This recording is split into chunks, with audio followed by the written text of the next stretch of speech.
Hello, welcome to the stream. Isn't technology amazing? My voice being picked up by my microphone, sent to you through the internet via Twitch or possibly YouTube if you're watching the VOD, and then into your ears. Isn't it amazing? So unlike yesterday. Well, at least it's going well today. I don't really know what the problem was. I just rebooted after giving up yesterday, and it worked. Thanks, Windows. I do actually have on my pre-stream checklist to check my microphone, but then I just kind of stopped doing that because it always worked. I guess that's going back on the list now. Anyway.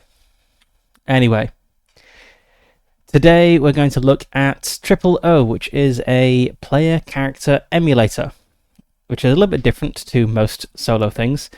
So normally for solo games, we kind of play as a character and we lean on the system to act as the GM. So we're doing both roles somewhat, but you're primarily inhabiting a character and playing as them. But that can be a little bit tricky if you're trying to run, say, like a published adventure or something, because it can be tricky. You can't really avoid spoilers. If you're running a published thing and you're both the GM and the player, you might find yourself kind of metagaming in a way that makes you choose bad choices because you think, oh, I can't act on this information because my character doesn't know that. I only know that because I've read the module. So Triple O is a system that kind of does the opposite of what we normally do in solo systems. It lets you play a solo RPG as the GM, and then the system helps you decide what the characters do. It's not a player emulator, it's a character emulator. So I'll give some examples of where that might differ in a moment. And it isn't the first system to do this. There's other things like the Universal NPC emulator, and it is a very straightforward system. There's not much to it. So it's good for playing published modules. As I said, you don't need to worry about spoilers. It's good for practicing something if you want to use it in your normal group game. Just want to see how it might go. It's also useful for emulating side characters, like a hireling who's with the party, who isn't like a fully fleshed out character. You just want to kind of know roughly what they do. Also, I should say it is by Cesar Capacla. I hope I pronounced that right. I don't know what else he has done, but I think I saw some things. But yes, he has done this, at least. So I'm interested in this because I generally prefer the GM role when I'm running games.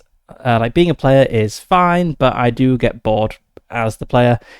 Running games is really what I do. So as a character emulator, it does have some weaknesses compared to emulating players, perhaps. So I'll just give an example from my home game that happened this weekend. Oh, it's great to hear that he's done a lot of good games. I'll have to have a look. Yeah, thanks for letting me know. So, in my home game this weekend, which is an actual group game with real-life human players, we are playing Hot Springs Island, and that's a kind of published hex crawl setting. And one of the cool things about Hot Springs Island is that it comes with two books. It has a player's book as well as the GM book, and the player book is kind of presented as like an in-universe thing. It's written from the perspective of like a character in the game world, and the idea is that when you play Hot Springs Island, you give this in-world book to your players, and then they can look things up in it. So you'll describe what a creature looks like, and they'll flip through the book and be like, I think it's this thing. And that's exactly what happened on Sunday in my home game. The players were looking for something to eat. I said you managed to find a kind of 7-foot-tall bipedal flightless bird thing sheltering from the rain beneath a tree. It's got a big bright orange beak. It has very long, tough-looking scaly legs. And one of the players flipped the book and said, I think it's a Ducadra. And later they had an encounter with a kind of predatory insect thing, and they said, I think it's one of these things. We should be careful of its spit because that will attract more insects and it will also itch, which is exactly what I wanted to happen. And that's the player doing something. So like a character emulator won't really give you that. You can't really replace the human creativity of another player, but you can at least work out what their characters might do. So I think we are going to have to rely on dice rolls a bit more than you might in a game with actual human players, where the player might just kind of pick up on something and describe what they're doing. Here we'll have to use dice rolls to determine like what they think of that sort of thing or whatnot. Anyway, let's get into the system. It is very, very simple. We're just going to flip through the book, but I guess I'll explain the whole thing up front. It is called O because when you want to work out what a character will do, or might do, or what a group of characters might do, you come up with three things. The obvious, that's kind of the default thing that they would do. The option, which is something that's still reasonable to do, but maybe not as expected. And the odd, which is something a little bit unusual that might be surprising.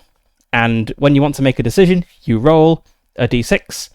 If you get a 4 to 6, they do the obvious. If you get a 2 or 3, then they'll do the option. If you get a 1, they'll do the odd.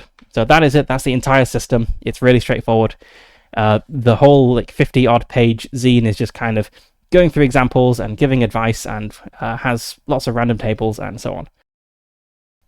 So let's flip through this, and then we're going to try playing a Call of Cthulhu, not this one, a Call of Cthulhu scenario from this Doors to Darkness book, which is a collection of scenarios for like beginners to Call of Cthulhu. So it's kind of simple scenarios that are quite easy to run, somewhat railroady, but it'll be interesting to see how it works out with me in the GM seat and the characters determined by dice rolls.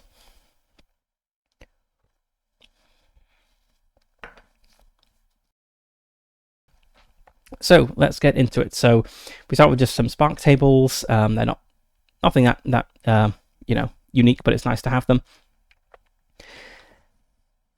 And yeah, it's for, as I said, I basically just read off this page when I was saying what it's good for: running adventures, testing things out, running secondary characters, and we have some guidance on how to use it. So start with pick an adventure, or maybe make an adventure. There's these little examples throughout. So here he says, I chose a classic one-page dungeon. Skimming through it, I saw it had traps, a puzzle, and a few faction dynamics. That's exactly the kind of thing I struggle to play as a character without spoiling myself, but how I get to be the one springing the traps. We create our characters. I have some characters for my Call of Cthulhu adventure. We'll go into these in a moment. And once you've created your characters, you then work out what are the relevant traits, and what things might motivate them.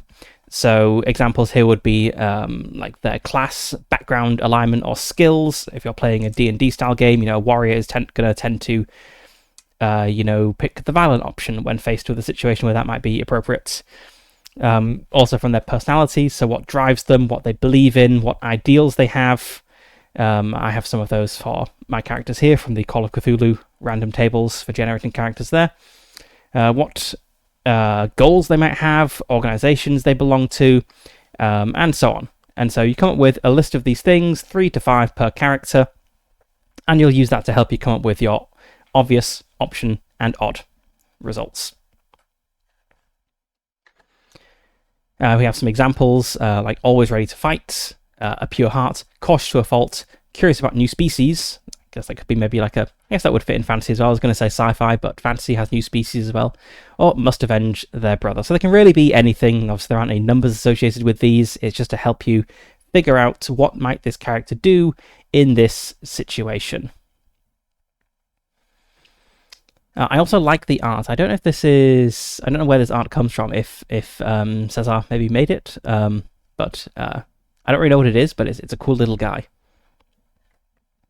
And then for running the adventure, you just kind of run it as you would, when GMing something. You narrate things. It's the standard gameplay loop. The GM describes what the situation is. The players decide what to do. In this case, you work out what they might do and roll your d6 to help you decide, and then you describe the outcome of this.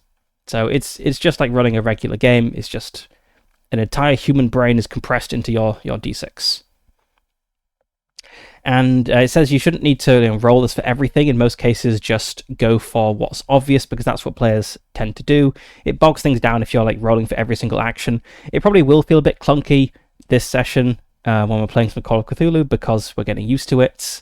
But But I could imagine this flowing quite well when you're used to it.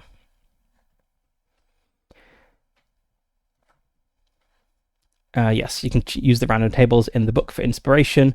So in addition to the action, focus, and method tables here, we've also got disposition, motivation, and dynamics, and then we have some specific tables for different situations like combat, social encounters, exploration, dungeon delving, how to interpret something, downtime, and planning.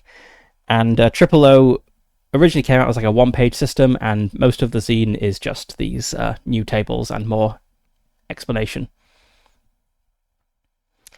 Where were we? So yes, you just roll your d6 to determine what will happen, and if you want to, you could roll 2d6 and pick your favorite outcome. I'm not really sure when that would be appropriate, but we can find out.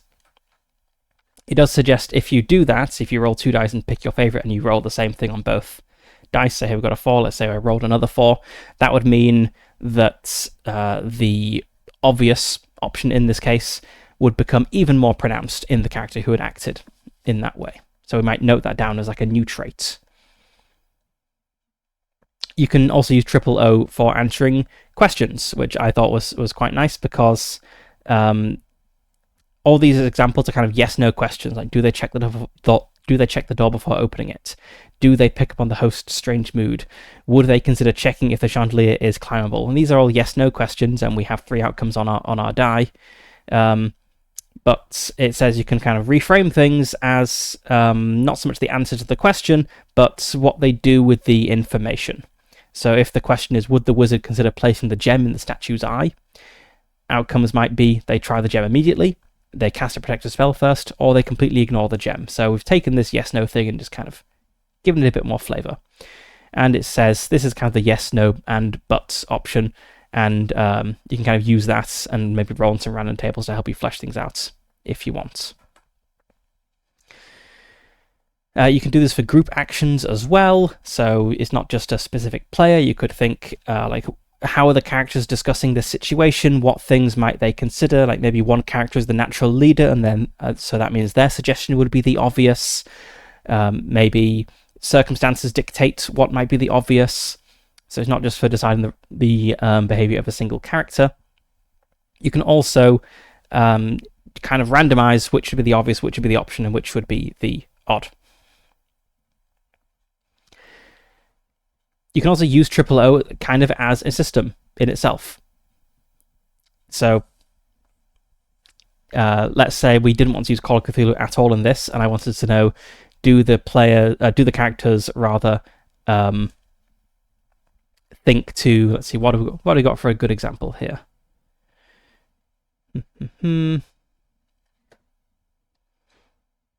Okay, so we have a kind of a combat example here. So while exploring the dungeon, the warrior is attacked by a giant spider. Given the circumstances and his traits, I don't even need to make a check. I know he'll defend himself and attack, so you can just go with the obvious. Or you could try to think about things. Maybe, let's see, come up with the outcomes. Here we got our outcomes. So the most obvious outcome is that he managed to fend off the spider, but not before getting bit at least once.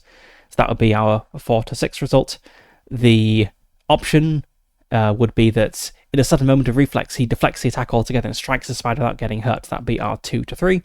And the odd is that the spider overwhelms him before he even has a chance to defend himself. That would be our 1. So you can throw out the entire game system and just think about what possible outcomes could the situation have and roll your check. I don't think I'll do that. I think I'll just stick with the system, but I can see how that could be appealing. And yes, then we get into all of our random tables. So it is very simple. We have a little example character here. So we have Bran the warrior. Some traits he's got. He is a warrior, that is his class. He's a charismatic leader as a personality trait. He grew up on a farm. This is kind of highlighted to indicate it is a prevalence trait. So situations where this is relevant, maybe he acts like particularly strongly or with particular certainty. He has his motivation is to leave a legacy. So he might do things. There might be a situation where the smart move would be to like leave something well alone, but Bran might think, oh, this could make me famous or something. And he has a temporary trait here of an injured forearm from a spider bite. And that's it. That's the whole system. It's very straightforward. So let's look at our characters here, and I think probably the traits will be apparent from the character sheets I've made, but we might, add them as a little list below just to make it clear. So for context, I have picked a scenario, Servants of the Lake. So I've run this a couple of times, not recently. I probably last ran this like 3+ years ago, but it's a pretty straightforward scenario where this guy in this photo here, let's copy him onto our whiteboard. This guy has gone missing. He had an argument with his father on the phone. This is happening in 1920s America, by the way. He had an argument with his father over the phone and was like, "Screw you! I'm leaving university to go elope with my girlfriend." And he was never seen since. So our characters have been recruited to look into this disappearance to find the missing person. So we have Barnabas Fox, a 45-year-old private investigator. He is this handsome fellow here. He is very good at private investigatory things. He is somewhat wealthy. He has a good knowledge of law. Very good at noticing things with the 17 spot hidden. Pretty good at reading people with his 40 in psychology, and a few other things. He's fairly good at like stealth. For instance, somewhat okay at picking locks and whatnot. And he carries a gun with him, a pistol. What he believes, and I came up with these things from the Call of Cthulhu backstory generation tables. So we have these things: ideology, beliefs, significant people, meaningful locations, treasured possessions, and traits. So his ideology is that there is evil in society that should be rooted out. Criminals are moral reprobates. I don't know if our character is like 100% equates legality with morality, or if it's just like certain crimes he feels like that, but generally he believes that if you're breaking the law, you're just like morally a bad person.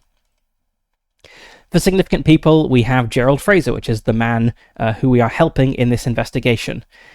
He helped me out financially when I was in a bad place and has been a good friend. I've been close to the family for a long time. So he is friends with the dad.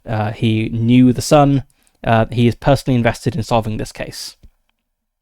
Meaningful locations are the office. He spends more time there than with his wife. His treasured possessions, he has a pet parakeet called Al Capone. And when he gets away from all the rat race, he likes to cook. This surprises people somewhat. He doesn't seem a very, kitchen-y person, but he is. In terms of stats, he is a little below average, but not weak as such, just a little bit below average. Age is starting to catch up with him. His constitution is a little bit low. He is very dexterous, though, so that is his best stat. He has an 80 in dex, so he'll be very good at that sort of thing. He is pretty smart. He could have been an academic, had he gone down another path, but is not. He is a little on the short side. It doesn't bother him, or at least that's what he says. He's pretty driven, but not stubborn, I suppose. He has strong opinions, but can be persuaded otherwise. He is not an amazing looker. He is a typical guy in his 40s, and he didn't get a degree, but he is pretty smart and educated. He's learned some things on the job. So these, I guess, will be like the basis of our traits. We can probably just start with these, and maybe we can note down extra things as they come up during play. And we have a second character. We have Gus Jones, a 23-year-old athlete, and I've decided that Gus is the person who Barnabas calls when he feels he might need some muscle. So Gus, you can see from the numbers here, he is very big and very strong. He is good at generally outdoorsy and sporty things, so he's good at swimming, throwing, jumping, punching. He is very intimidating. Though he can be charming, I felt that kind of fits an athletic character because most sports, they're team sports. So it makes sense that he can get on well with people if he wants to, but he can also use his big size and rippling muscles to be quite intimidating. He's also, I feel, pretty good at tracking. I just threw that in because he's quite outdoorsy, I feel. And he has some brass knuckles. As for his traits, his ideology is that he wants the man to leave things be. He thinks prohibition was an overreach. So I think he's less a fan of the law than Barnabas is. I'm not really sure what binds these two characters together, but they have some sort of pre-existing relationship. Of significant people, we have a grandfather called Reuben who got him into sports, and his tombstone is the heaviest rock I could lift. So I think, I've already forgotten his name, Gus tends to lift heavy things. That's kind of the sort of stuff he's involved in. Probably like weightlifting and that sort of thing. For meaningful locations, he cares about the gym. The Bros and I have a weightlifting league and I need to stay on top. I'm sure Bros is 100% accurate 1920s slang. For a treasured possession, he has a trophy he got for wrestling in his teens. He doesn't wrestle much anymore, but it was the first thing he won. And he drinks a lot and can hold his liquor. If this were in the modern day, he would crush beer cans against his forehead. So I think Barnabas probably overlooks the drinking somewhat, which is why I think he's not, completely of the opinion that all criminals are all evil people, because this is during Prohibition. But he probably doesn't like that Gus drinks. He can punch through a wall. He's as fit as a horse. He's pretty quick for a guy his size, but no Olympic sprinter. He is, less dexterous than Barnabas is. He's not amazingly smart, but he is very big. He's very imposing to be in the presence of. He has strong opinions, but holds them loosely, so he can easily be convinced to do other things. He's not really a looker. He has a busted nose. He says it was from a bout gone wrong. I didn't specify what sort of bout, so let's just say he's also equally vague on that. Could be something else, don't know. And he's not that educated. His muscles have taken all the nutrients away that would have gone to his brain. So those are our two characters. And we have our adventure here. So I intentionally picked Call of Cthulhu because I think Call of Cthulhu is kind of hard to satisfyingly do solo when you know everything. But you can't, surprise yourself if you're both GM and player. And I think it can be hard to avoid metagaming because you know the outcome, and so you think, oh, I know what I should do here, but I only know that because I've read the book, therefore my character can't do that, which is still metagaming. It's just metagaming to do the stupid thing rather than metagaming to do the smart thing. I think we will have to rely on skills a bit more. So the way I run games normally is if, let's say there's something hidden in a room, and the player says, I searched the room, I would say, okay, roll spot hidden. And Barnabas would roll a D100 and want to get equal to or under 70 in this case. But if the thing that's hidden is like beneath the rug, and the player specifically said, I look beneath the rug, I would just give them the thing. I would say, okay, you find a trapdoor or whatever. Because I like to reward the players, paying attention and thinking carefully about things. Whereas the dice rolls are for if what the player describes isn't enough to just automatically solve the problem. It's a game style thing. I'm also the sort of person who gives, bonuses or penalties based on how you approach a social situation, which many people are strongly against. But I think in this little game, because there are no actual human players involved, we will have to rely on the skills a lot more. So like this 70% in spot hidden, it would cover, thinking to look under the rug, as well as searching the room in general. Like, does the character think to look in the correct place? That's what this role is. And yes, it's probably going to be a little bit clunky as we're learning, but I think we can get into it. I don't think we need to write down any extra traits. We can probably just go with what we've got here. We do have space to write things down if need be. But I think we can just get into it. So I'll just give you the kind of setup of this adventure. So this takes place in what we call Lovecraft country. So, the kind of fictional, like New England, like Arkham, Kingsport, Innsmouth, that sort of area, those places that show up in all Lovecraft stories. It's suitable for 2 to 4 investigators. I've picked 2, mostly because I couldn't think of a third person who would be involved in this group. I've run it with different numbers of characters before, and it's not necessarily tied to the 1920s, although it does suggest if you put it in the modern day, you don't have good phone reception there at the adventure location. We get a bit of backstory about the Great Old One Glarkey back in England. That's not really relevant here. What is important is that a banker, Gerald Fraser, Barnabas's key personal connection, who helped him out in the past, he's contacted our investigators. I guess he has reached out to Barnabas to ask a personal favor. In this case, his son James is missing, and he wants this resolved quietly to avoid a scandal, because they're a very wealthy family. It's not a good look if the heir to the family runs away to elope with some girl. Barnabas here has brought in Gus, his hired muscle, to look into this, and we know that I think there's a little read aloud thing somewhere, maybe.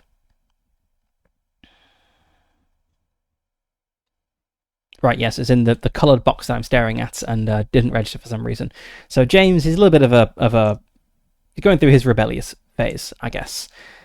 He rang his father. They had a bit of an argument, and he said, I'm leaving university. I'm going to run away with Emily, I believe his girlfriend is. And he's on his way there to pick her up right now, and he's just stopping for the night in a motel. He doesn't say which motel it is, but there's only one motel really it can be.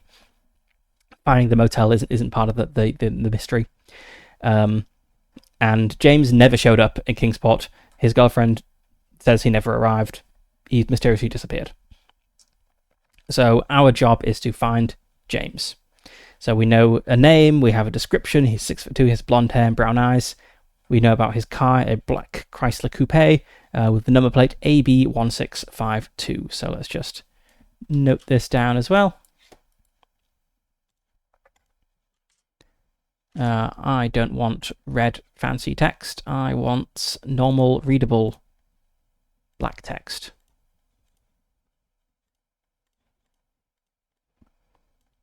So we have this description.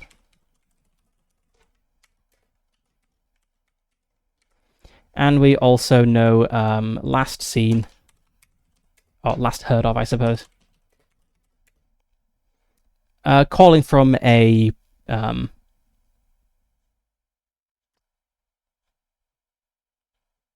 calling from someplace just after leaving Arkham, saying he was going to spend the night at a motel. So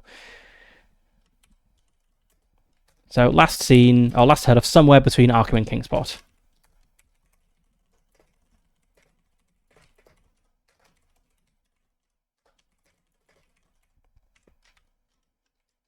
And that's really all we have to go on to begin with.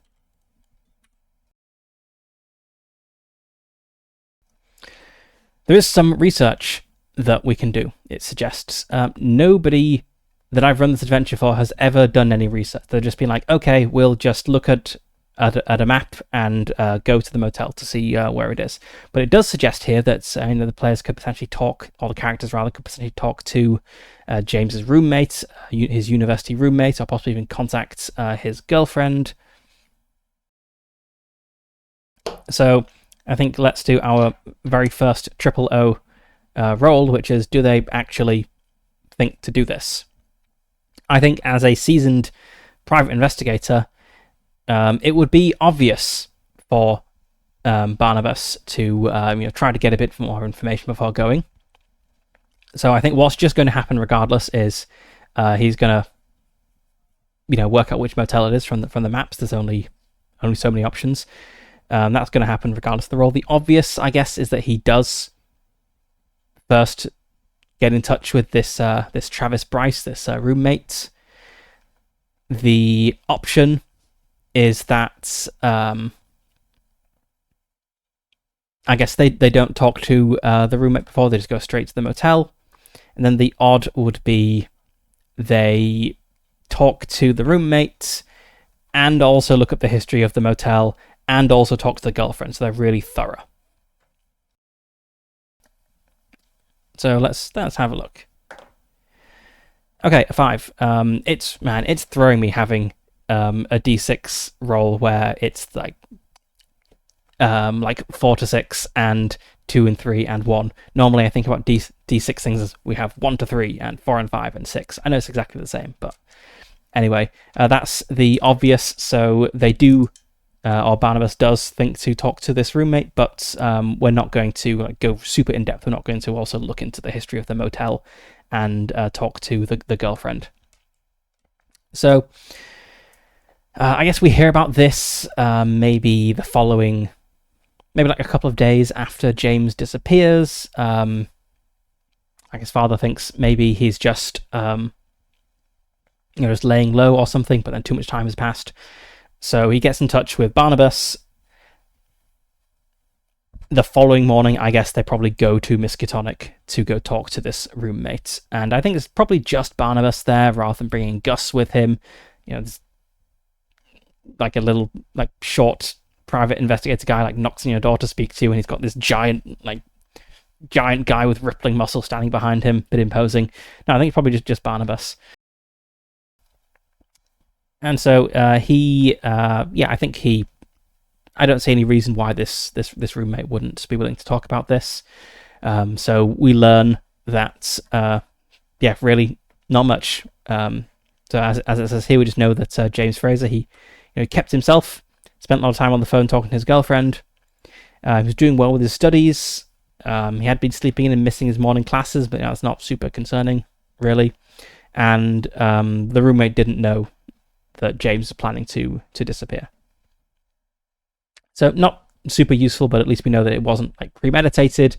Probably not exactly a crime of passion, but just an emotional decision in the spur of the moment.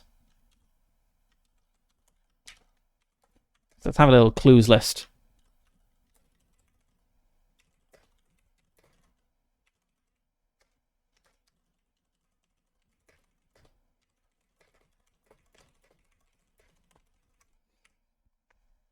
It was likely a spur-of-the-moment decision that he decided to elope. And so with this information, we decide to head over to the motel, which we can get to easily enough. And I think we have a map, so let's copy the map in. This is, of course, a GM map, so it has secrets on, which would be a pain if we were trying to play this ourselves. I think we also have a map of this. Let's copy this as well. I think that's all the maps. Yeah, there's some handouts and stuff, but we may or may not find these.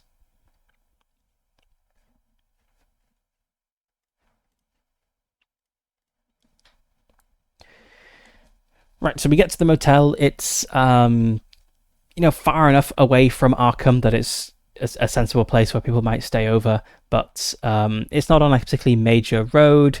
It's a fairly quiet area. We have this described as a kidney bean shaped lake with a motel kind of between it and the road. Across the lake, there's an old settlement, but long since ruined. There's an evil, great old one hiding in the lake, but we don't know that yet. And there's a sign saying Squatter's Lake Motel, with a smaller sign saying vacancies. Let's try to get into the mood. So let's see, how would I describe this where actual humans, not just myself?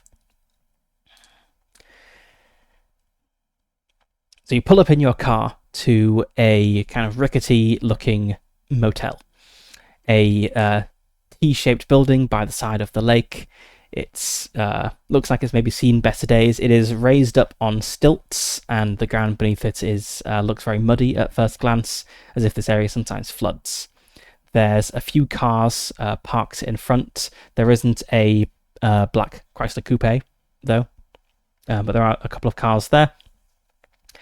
What time of day would we be arriving? Probably like early afternoon, I'm thinking. We don't know. I don't know what time of year it is. Let's say it's summer, so it's still going to be light for quite some time. Do I want that? Let's make it like autumn, so the days are starting to get like noticeably shorter, but it's still pretty light in an evening, and we're getting here early afternoon, so there's still quite a bit of daylight ahead, but it's not going to be like lights for like up until the late hours of the night. Okay, so you pull up in your car. You can see, what does it look like from the side? You can see like a landing with some steps and a ramp leading up to a reception area. There's a sign on the inside of the door saying vacancies. There's also a sign outside the motel saying vacancies. And there's, beside that, another landing that kind of wraps around the building. And you see like 4 evenly spaced doors along there. All of those doors are closed. They don't have signs. They look like they could maybe be rooms or something. There's 3 staircases you can see on this side leading up to it. 1 up to the reception and 2 up to the rooms. It's all painted. The doors and the window frames are painted green. It's peeling a little bit, fading a little bit. Doesn't look in amazing condition, but not falling down. There are 2 cars parked there right now, and I guess we pull up. We probably check both sides of the building to see if the car's there. See, it is not there. What's around the back of the motel? I know there's the lake, as we can see. There's some boats. I don't think there's anything particularly exciting around the back. Let's just have a look. So we have some stuff about what happens at night. I suppose we can also see like there's a pier around back. But yeah, nothing really exciting going on around the back of the motel.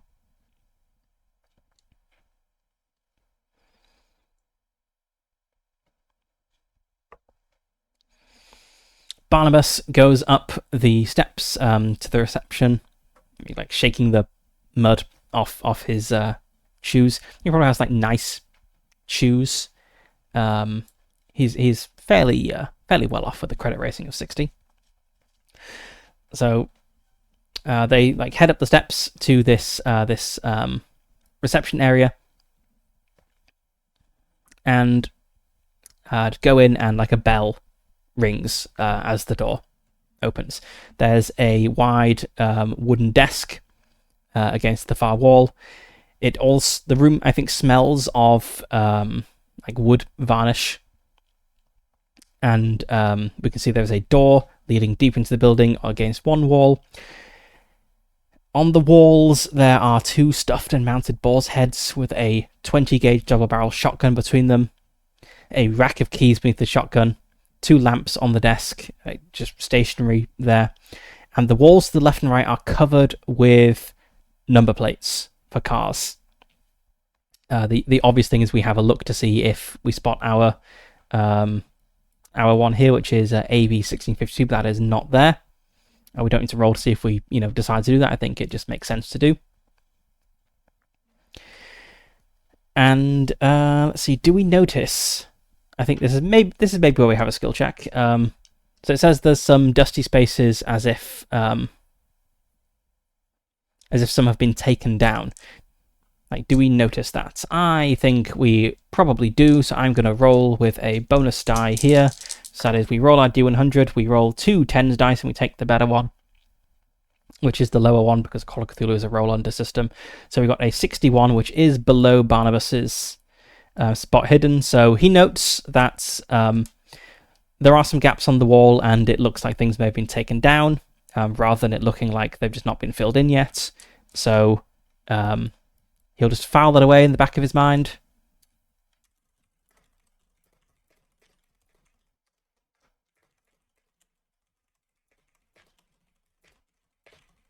So license plates on the walls of the reception, some recently taken down, question mark. But nothing particularly offensive going on in this room. We don't really have time to look around because the door creaks open after a moment, and we hear a "just a minute," and then a like squeak of wheels. And the door opens fully, revealing a really old man in a wheelchair being pushed by like a marginally less old man, perhaps. A balding man with like a few stringy bits of white hair left, liver spots, like Mr. Burns style guy. In this wheelchair, is wearing brown slacks and a white shirt. He's like gripping the arms of the wheelchair very firmly, and being pushed by a man who looks very similar. They have quite similar faces. You think they're probably related. Wearing like faded blue coveralls, and he has a kindly expression. And it's the one pushing the wheelchair who speaks, and he says, "Welcome to the Squatters Lake Motel. I'm William." He's like smiles at all the I say all. There's only two people here. He smiles at the two player characters and says, "And this is my older brother, Robert." He like winks slightly and like glances down at Robert and says, "Robert doesn't speak much anymore. Took a funny turn. He's a few years back, like making a kind of like crazy person gesture, like spinning his hand in the air, like beside his head." And now I realise I've immediately made a mistake, because it says, "If it is daylight when the investigators arrive, Robert Brophy will not be present." But that's fine, because we can just roll with it. So I think William leaves Robert kind of by the desk, like by the side. So like we've got like Robert here in his chair, and we've got like William behind the desk here. And he like leans like down to a shelf and takes out this like old looking guest book bound in red leather. And like hands it out like open to Barnabas along with like a pen, and inquires if they're here looking for rooms. I think they're not immediately looking for rooms. I think they're going to ask questions first and get rooms if they don't get answers and want to stay to investigate a bit more. So Barnabas is going to ask. He's going to take out his picture of James, which he has in his pockets. He like puts it on the desk in front of William, who like peers at it with his like old man eyes through some glasses, and he says, "Looking for this young man here, James Fraser. I believe he may have stayed at this motel a few days ago. Does he look familiar? Drove a black Chrysler coupe. Ring any bells?" "No, I don't rightly recall seeing the young man. He came by this way, you say?" "No, sorry, I haven't had him stay here." And now we have a psychology roll, which Barnabas is okay at, but not amazing. He only has a 40 in psychology. But he did it. He got a 39. So he does realize or notice that William hesitated just a moment before saying no. Like maybe he was, thinking about it, but there was definitely a slight hesitation. It wasn't just an automatic no.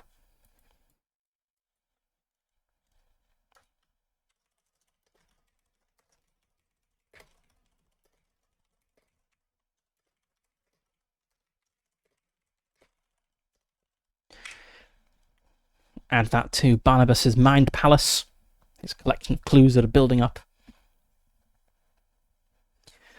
And so Barnabas says, I think he kind of deflects this. He'll say something like, okay, well, maybe he just kind of passed by on the road and didn't stay over.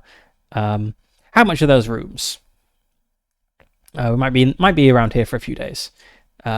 William again like gestures of the guest book, and Barnabas and Gus sign, and William says, "We have 8 rooms here, as you can see on this GM map.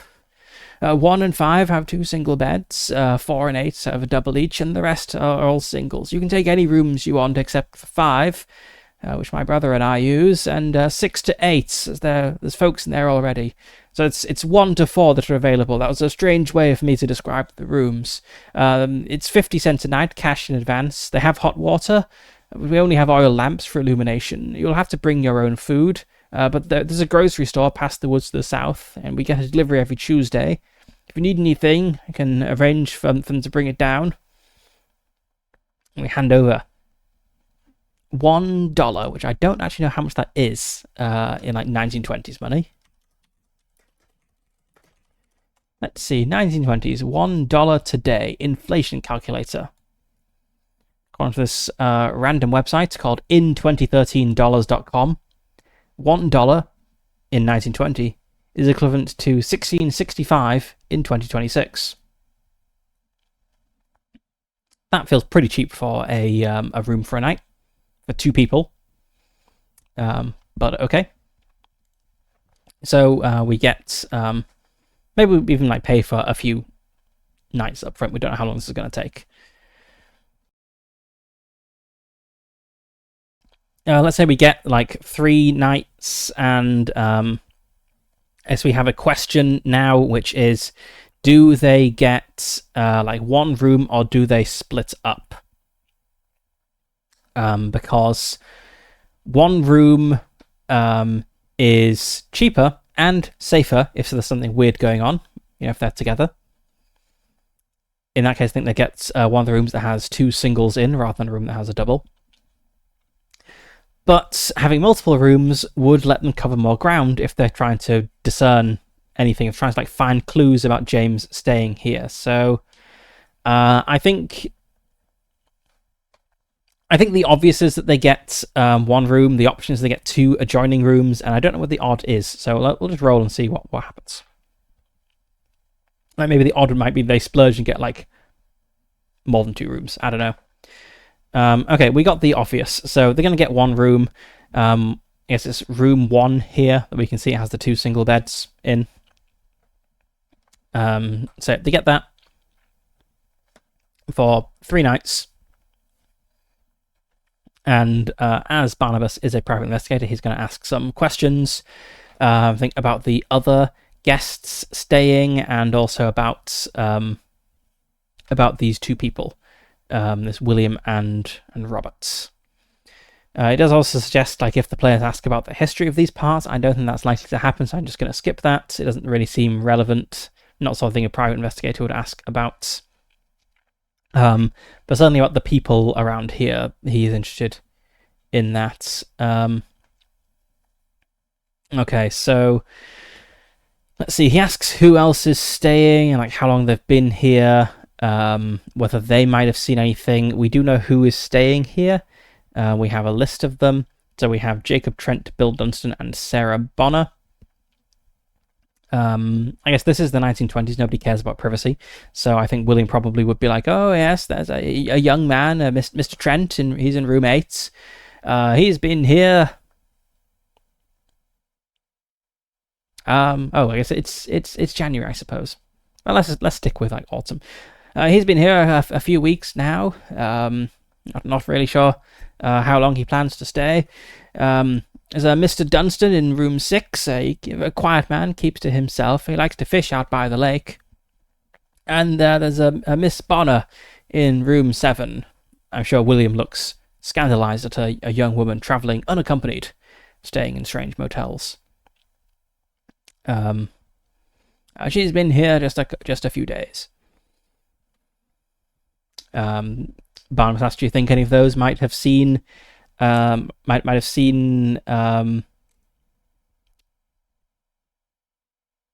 having difficulty thinking of words. Would have seen James Fraser, who we're looking for. I said he's not been through here, so if they have, well, I couldn't really say. He'll ask how, like, who these 2 people are, kind of what their deal is. Like, oh, we came from England.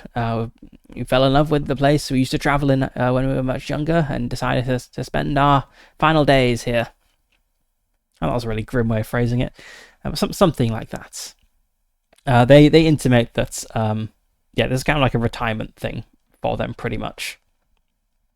And I think Barnabas isn't going to push about James Fraser staying here because he's picked up that William hesitated on this, and so something may be being hidden. So they, having handed over the money, sign the guest book, they get a key and go to check out room 1. So things that are immediately apparent about the room. It does indeed have 2 separate beds. There is an adjoining door to the next room. Barnabas will immediately check that out and determine that it is bolted on both sides. So he will, I think, probably check the bolts. I don't think there's going to be a locksmith roll because, it's just looking at a bolt. It's pretty obvious whether it works or not. So I think he can just tell, yep, there is a bolt. It looks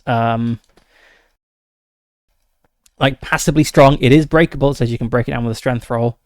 So it's not like super secure, but you couldn't, creep through undetected, really. There's some basic furniture in the room. There's a small bathroom inside. There is also a bolt on the door. This one is actually weaker than the bolt between the adjoining rooms, but it is a bolt that can be drawn. And there is a secret here. There's a trapdoor beneath the rug. Would they, discover this? This seems like a skill roll, a spot hidden roll. I don't think Gus is really searching. He's not the searchy type. He's not amazing at spot hidden. I think Barnabas, if anyone, would be the one who would think to check out the room. Okay, he does think to check out the room carefully, and he does discover there is a trapdoor beneath the rug. The trapdoor beneath the rug is a little bit concerning because it does have a bolt, but the bolt is on the underside. So there's just like a trapdoor in the floor that can be opened up from below, and you can't do anything about it in the room. So he's gonna note that as that's weird.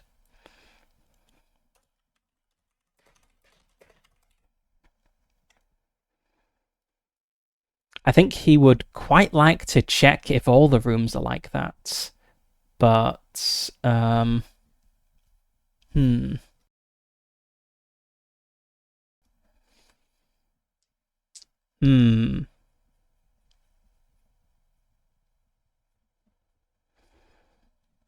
wondering whether he would go back to the Brophies and say, I should have said yes, there. It's William and Robert Brophy. That's their name. I wonder if he would go back to the Brophies and say, actually, I've decided that my friend smells and we want separate rooms. That would let him check out another room. I think the obvious is not doing that because he's determined that William is a little bit suspicious and there's something going on here. So I think the obvious is that he would not do that because he'd be afraid of tipping them off. But it is an option that he might do that. I don't think it's beyond the realm of possibility. But he does not do it. He just thinks that's strange. And I guess what they do after that is he'll tell Gus to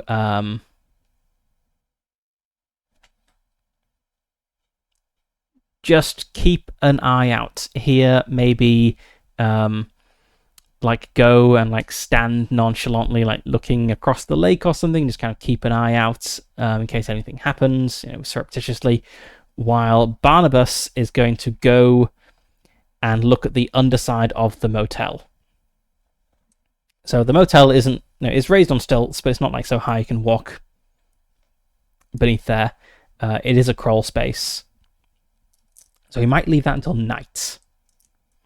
But that's a thing, let's say.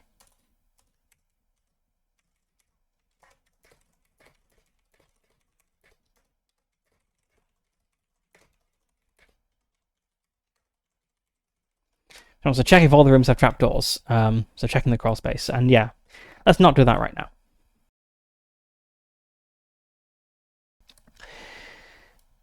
I think they'll circle the motel and just kind of see what's going on. See, it's basically a symmetrical building. There's some sort of large room thing at the back. And it does say here that room 1 has a clue.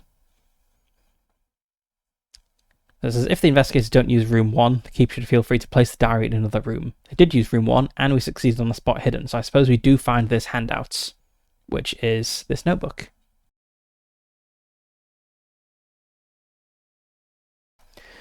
Felt so tired after the row with Dad, and staying at this dump hasn't helped. Car still broke down. Old man William says he can fix it, but I don't know whether I can trust him. This place creeps me out, and it's only been one night. Hate the noisy frogs around the lake, and I saw lights out there when I went for a stroll. Late night fishermen? The 3 boats are tied up, and I can't imagine those decrepit old brothers going out there at night. The lake stinks, anyway. Had the worst time last night, too. Sleepwalking. Not done that since I was a child. Dreamt I was underwater, floating through a weird city littered with corpses. I woke after midnight, freezing cold outside my room. The lights in the reception were blazing. Those old fellas are strange, and I haven't seen much of them, thankfully. They spend all their time in that workshop or whatever it is, facing the lake. Damn it, if the car isn't fixed today, I might just take my chance and hitch a lift to Kingsport. So we have found a snippet of James Fraser's diary. I miss you so much, Emily. Yes. So we picked room 1. I wasn't actually metagaming that we would find this. I just thought it made sense to pick the room with the separate beds.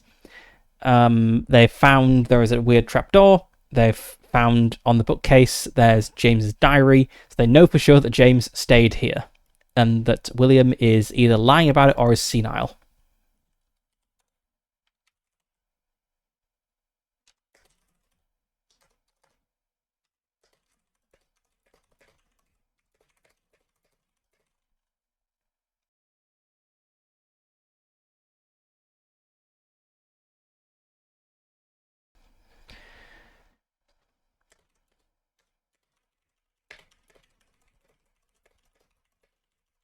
But most likely lying, given that he hesitated before saying no.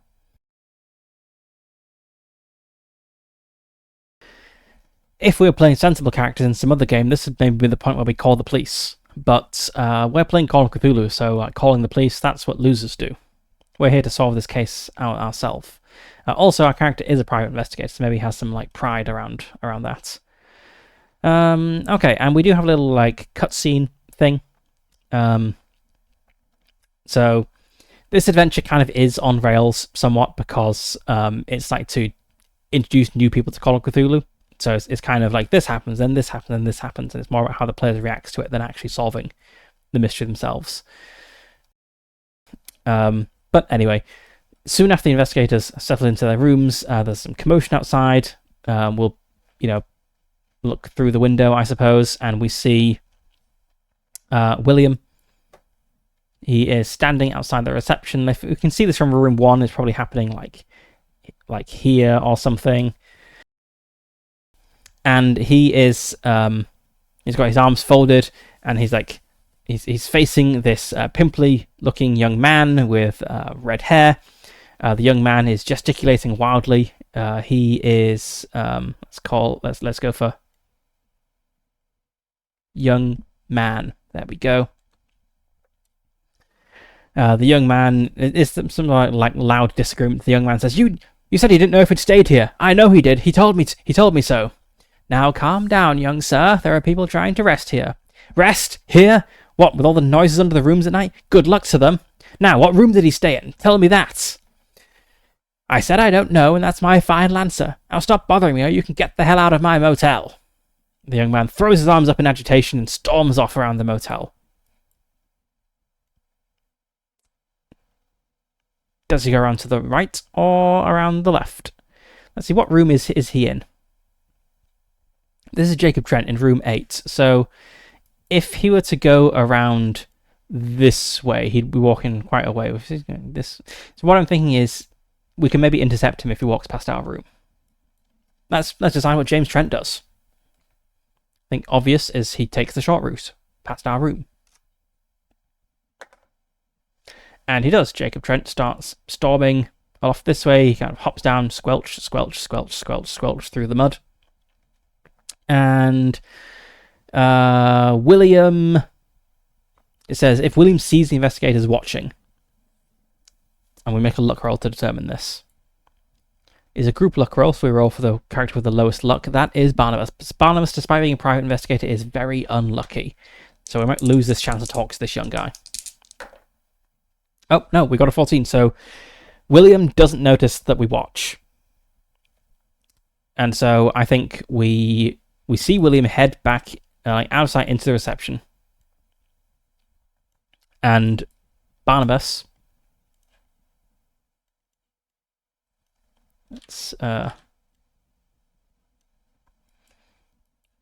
is going to just wait for a moment to make sure that William is gone. Then he's going to hurry out the room and approach the young man and say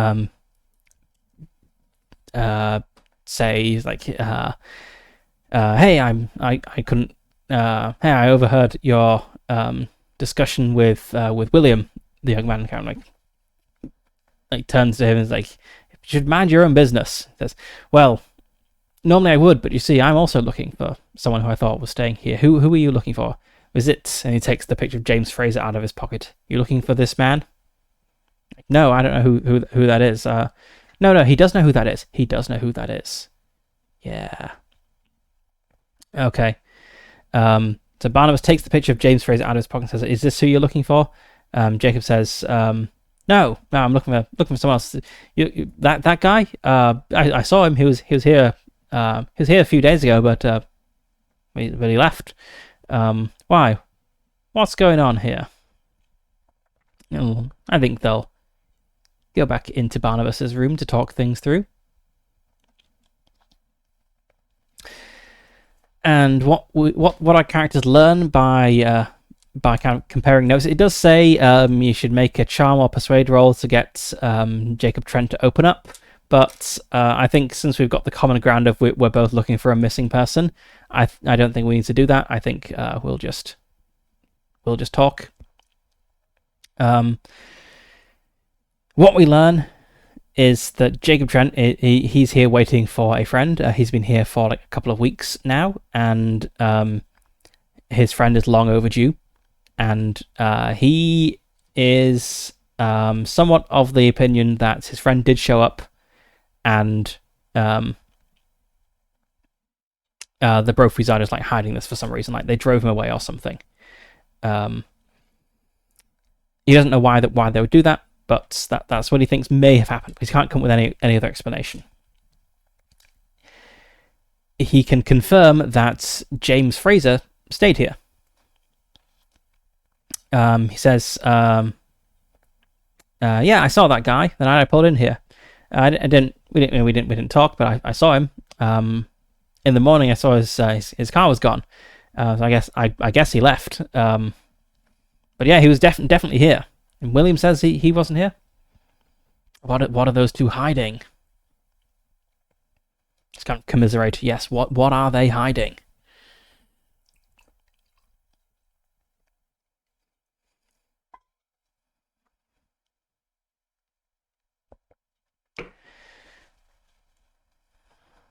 Let's see, how would Jacob rather acts in this situation? So there is a nighttime event coming up. We have a little timeline of events. Yeah. It's Jacob who's decided to break into the workshop. I guess we'll still have that happen at night. So I guess Jacob says he's going to go back to his room, see if he can find anything, look around some more, since if the Brophies are lying about James, he's now pretty much certain they're lying about his friend as well. So he heads back around to room 8. I think we're going to search the area.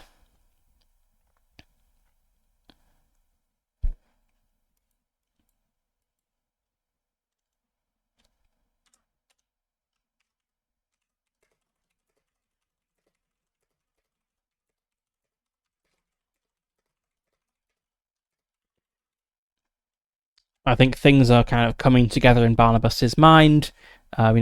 James did stay here. His car was gone in the morning. He's not been seen in, his destination. It seems unlikely he would go into hiding because he was running away to go and elope with his girlfriend. Unless there's like a second secret girlfriend, it seems unlikely that there's somewhere else he would go. So something has happened here. And one of the things we can find, as the GM map indicates, is the cars are being shoved into the lake. The cars of the victims who have been disappeared. So I think we're going to go search the area and see if we can find any trace of where his car might have gone. If he drove away, there wouldn't be anything, but if something was done with it, there's a lake there. I don't think it's unreasonable to think that something might have happened. We can also, check out the other rooms and the reception and so on, but I think that's less likely to start with. So it's still, I guess it's like mid-afternoon, maybe even getting towards like early evening at this point. So it's still light out. So we have to be somewhat careful. I think Barnabas how is he at, what is he good at?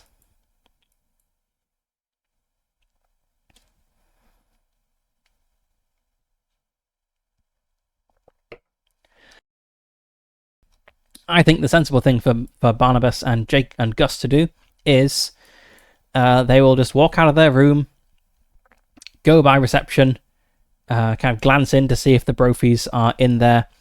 I say it's like a 50-50 chance they are in there. They're not in there. If they were in reception, Barnabas would have like waved cheerfully. And they just kind of like head out around to the other side of the building, as if they're like looking at out at the lake or whatever. So they kind of come out to the pier very like nonchalantly, like stretch a little bit, take in the fresh air. It doesn't smell very good around here. It smells kind of oily. And just like walk, like go for a nice stroll around the lake and see if we spot anything, which we do. So the lake itself, the water is kind of dirty and brackish. There's a very creaky wooden pier, so I think we kind of walk out on the pier and it just like creaks alarmingly, and then we like head back to the safety of land. And we like walk around the lake and we spot tire treads leading into the lake, and the water around it is thick with a black oily film. So as the GM, we know this is where the evil people push victims' cars to dispose of them. I don't think it's outlandish that our private investigator, with his good search roll, might think maybe they're dumping cars in the lake.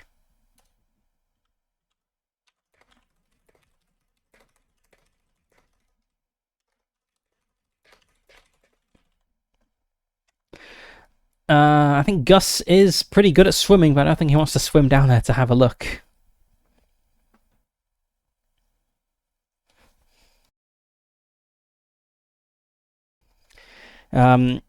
We do have a little excuse here that William would give if asked about these tire treads, but I don't think we're going to ask him. I think we're too suspicious of William at this point, to kind of want to tip him off. And so we just circle the lake. We carefully move through the old settlement. It's just kind of old, burned down, rotten, not exciting. We walk through the trees. There is an evil elder god here. I'm not sure if that is noticeable during the day. Let's see. No. Although it does suggest that a track roll in the hidden settlement could spot the signs of a zombie passing through. So let's make Gus's first roll. Yeah, Gus can be useful. I don't think that's a success. That's a 65. I don't think he's that good at tracking. No. Okay, so we don't notice the weird zombie tracks in the settlement.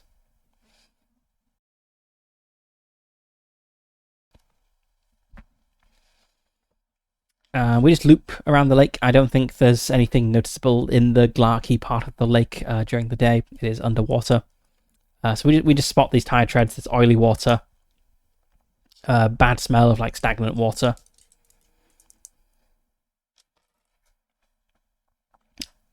And I'm gonna probably like check out one more thing before I guess like the nighttime sequence of events begins to happen. So what else could we search? We could try checking out the workshop here. I think we'll maybe try the door. Like peer in through the window. It's dark inside. Try the door, but the door is locked. Don't want to break in because that would alert people. I think we might try reception though. We saw that Robert and William weren't in there, so walk confidently, unsuspiciously around to reception, and let's say Robert and William still aren't there. Barnabas is going to try to stealthily search the reception just in case, because he did note that there were some spaces where it looked like number plates may have been taken off the wall. So can he be stealthy? He is not stealthy. So in Call of Cthulhu, if you fail a skill roll, normally, that's, a failure, right? But if you can describe what you're doing differently, you can attempt the roll again. However, the consequences of this second attempt are worse. So what I'm thinking is, with this fail, we could potentially have like William hear him, like maybe the maybe what gives him away is like the bell on the door when he comes in. And like William hears the bell and comes to investigate. And he's like, "Hey, is there anything I can do to help you with?" And then Barnabas can just kind of like brush it off as, "Yes, when did you say the delivery came?" or something like that.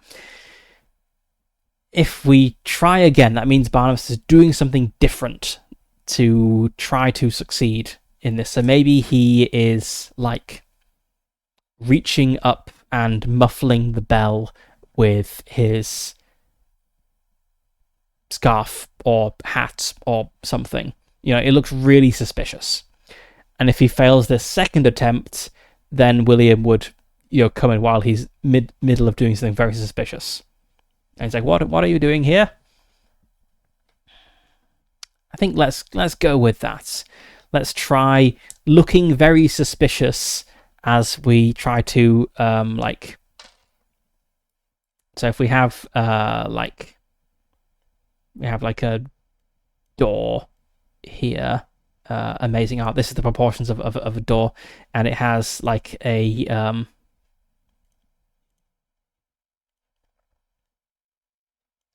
bell thing here. The door kind of hits as it opens, and we have got Barnabas. He is outside. Maybe Barnabas isn't doing it. Maybe he's got Gus, because Gus is really big and tall. Barnabas has the door open very slightly, and Gus is like reaching around, with a. Let's make this not door color. Let's say the door is green, a nice green door. We have Gus reaching around, trying to hold the bell, so it doesn't make a sound. This is his head kind of peering around, having a look. It just looks super suspicious.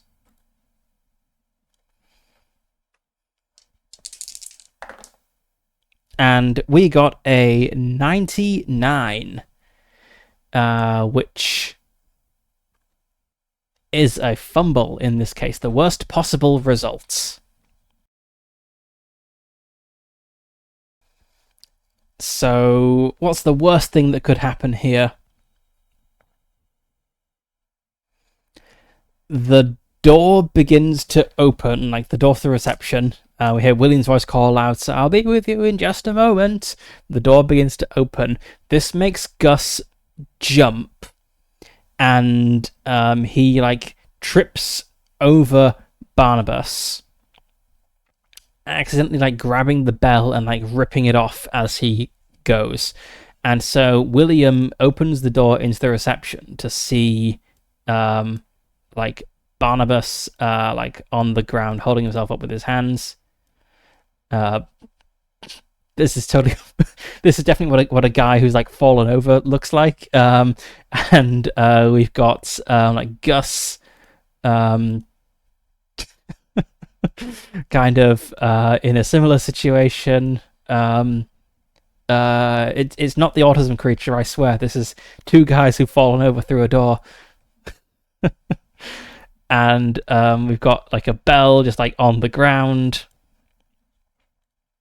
It looks super suspicious. And William's just like, what is going on here?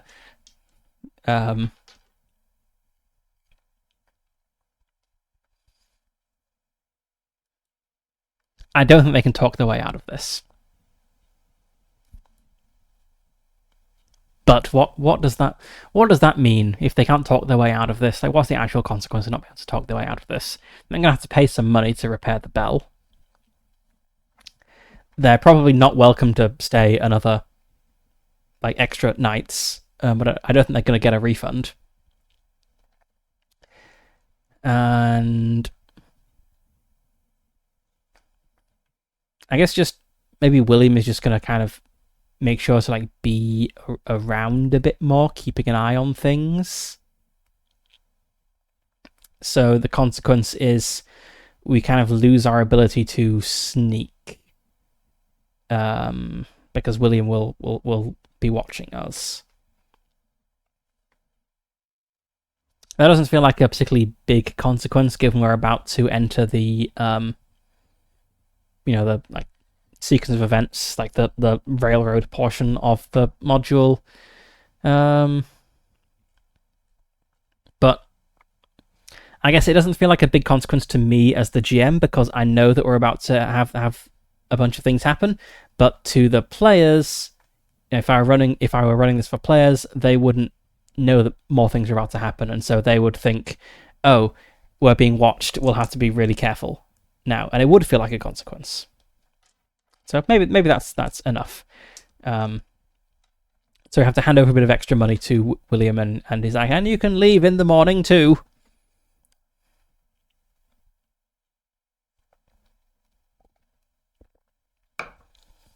Don't you make a mess of that room.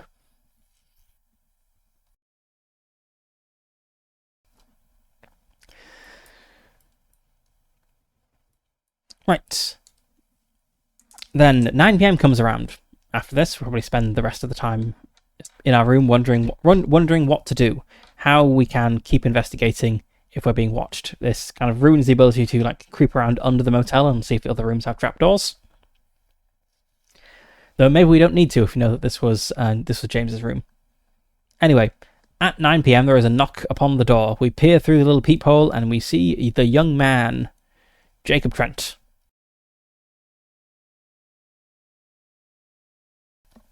Jacob says, I just had another run-in with that old fool Brophy. Bit of a tussle, actually, and I lifted his keys off him. He says, like, holding up a keyring, like, jingling it slightly. I'm going to go check out that workshop there and see what's inside, if you want to help. Yeah, maybe find some clues. He looks very eager about finding clues. I think Barnabas wants to find clues.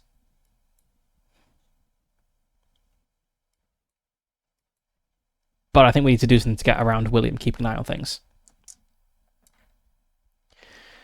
So, yeah, we'll tell Jacob. Yeah, I'll be. Like William is suspicious of me.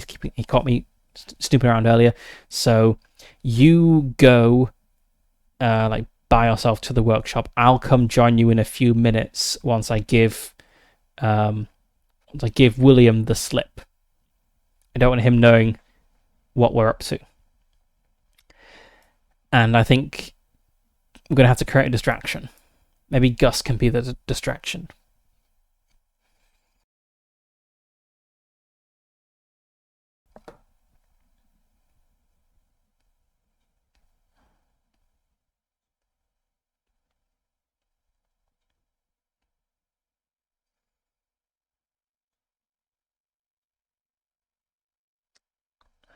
The best distraction I can think of is... So, the Brophies are suspicious of us because we've been asking about James Fraser, who they have zombied, as we will discover towards the end of this scenario. they're suspicious of us also because we've been sneaking around and they caught us sneaking around. So may as well just play into their suspicion. We could just send Gus to try to like intimidate the information out of the Brophies, because we're pretty confident that now we know for a fact that James stayed here. So we send Gus to be all like big and intimidating and you know, like bang his hand on the desk in the reception, and it's like, we know James is here. Why are you hiding this? And while Gus is being loud and intimidating, Barnabas can you know, like sneak around to the back of the workshop because there'll be no one left to watch him. I think that's the sensible thing to do. So yeah, we'll do that. We'll have Gus go out into the reception and start like loudly demanding to know. And Barnabas is like, "Don't worry, Gus. I know you're stupid. You're not actually going to get information out of him. You just need to, you know, be loud and distracting and like block line of sight to the door and that sort of thing." Let's make an intimidate roll because it's always fun to roll dice. Even though we're not going to get anything here. Yeah, he's not successfully intimidating William here. It just escalates into like an argument, I think. And William is probably like, "You're lucky we don't have a phone here to call, or I'd call the police. Now stop causing a commotion, get back to your room." But that's going to take a little bit. Barnabas, as soon as that is kicked off, gets out and like, scoots around the building, probably not going via reception, you know, going around the other way, and meets up with Jacob Trent at the workshop door. Jacob's like, I can like, what's going on around there? I can hear some sort of big arguments. And Barnabas is like, I've got my associate keeping William busy while we're out here. And we're about to get into some zombie action, so I also need to refill my drink. So I will pause for a moment to go do that, and then we'll get into the action beginning to kick off in this adventure. I guess as for how Triple O is feeling so far, I mean, I have made a couple of rolls to see how characters might act. I've also just kind of figured things out sometimes. I guess it is handy, you know.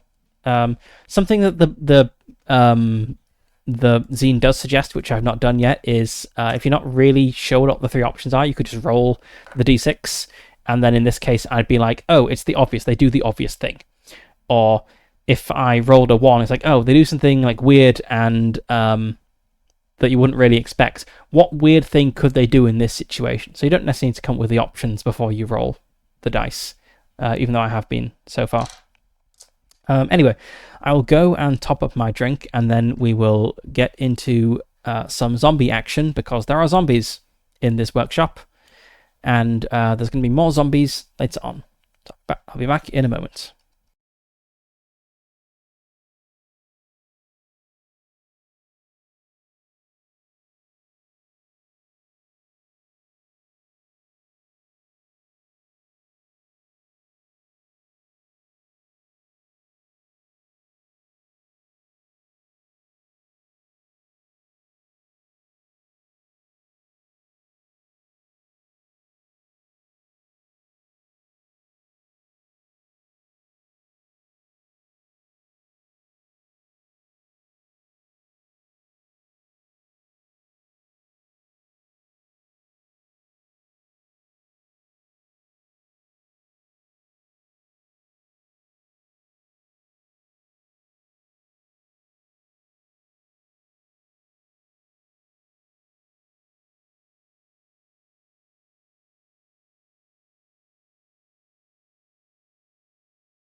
Okay, I'm back. So the situation is we have so William, the old man in the wheelchair, is in an unknown location. We don't know where he is. Robert, the brother, he is in the reception. Oops, I didn't mean to lock that. I wanted to group these. He is in the reception being distracted by Gus. And we have Jacob Trent, the young man, as his token here indicates, along with Barnabas, about to creep into the workshop. And we also have two other guests who I suppose could potentially show up at some point. Maybe. We'll see.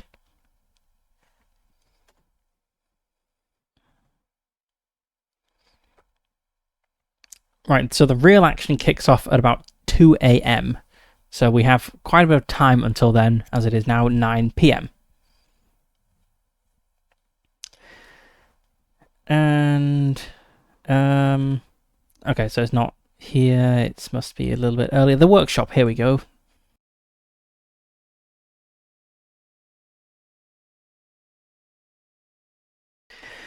Right, so the workshop, we have barrels of oil next to the doors with taps on. I'm sure Barnabas will like rub one of the taps with a finger and smell it, and it's the oil for the oil lamps. It has a pretty serious looking padlock and chain on the door, but Jacob has the keys. He grabbed it out of William's pockets when he had an argument with him. And so we unlock the padlock, move the chains aside, and cautiously open the door. It is dark inside. Yes, there's 2 windows, but they are shuttered from the inside, so we can't tell what's going on in there.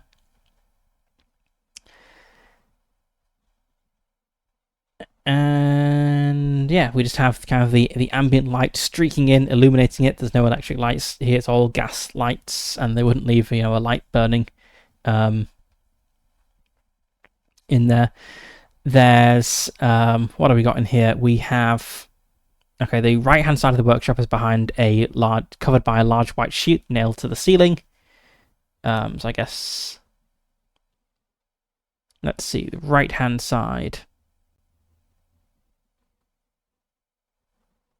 The visible side has 3 cardboard boxes to the left of the entrance. So we've got like boxes like here. We have a door here, which we can tell from the layout leads into room 5. There is a wooden table with restraints against this wall, and then like this, I guess this part of the room, like here, is behind like this. What was it? Like a what was it? A large white sheet nailed to the ceiling. Yeah, okay.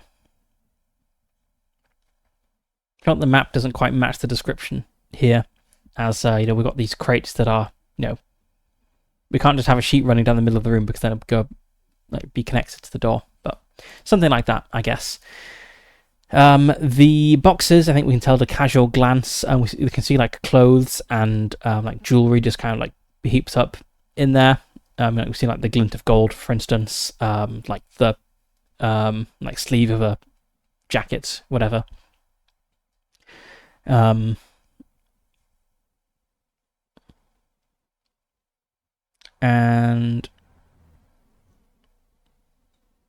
let's see, where is the table?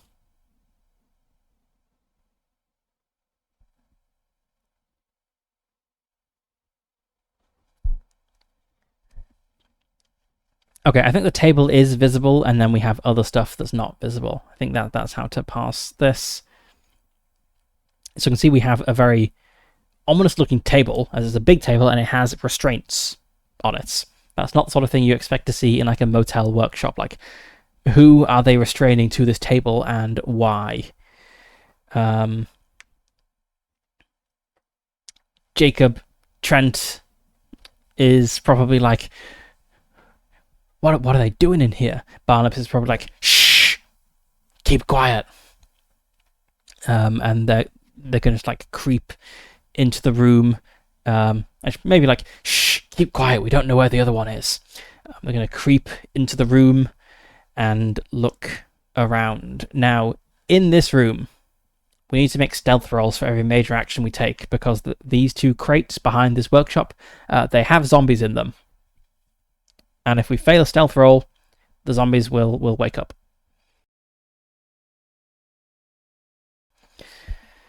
So I don't think just entering the room counts as a major thing. Like, probably like peering in like what's accessible in the boxes wouldn't either. But like really like going through a box in detail, or like trying to like move a piece of furniture or something, that would count as a major action that would be noisy enough to require a stealth roll.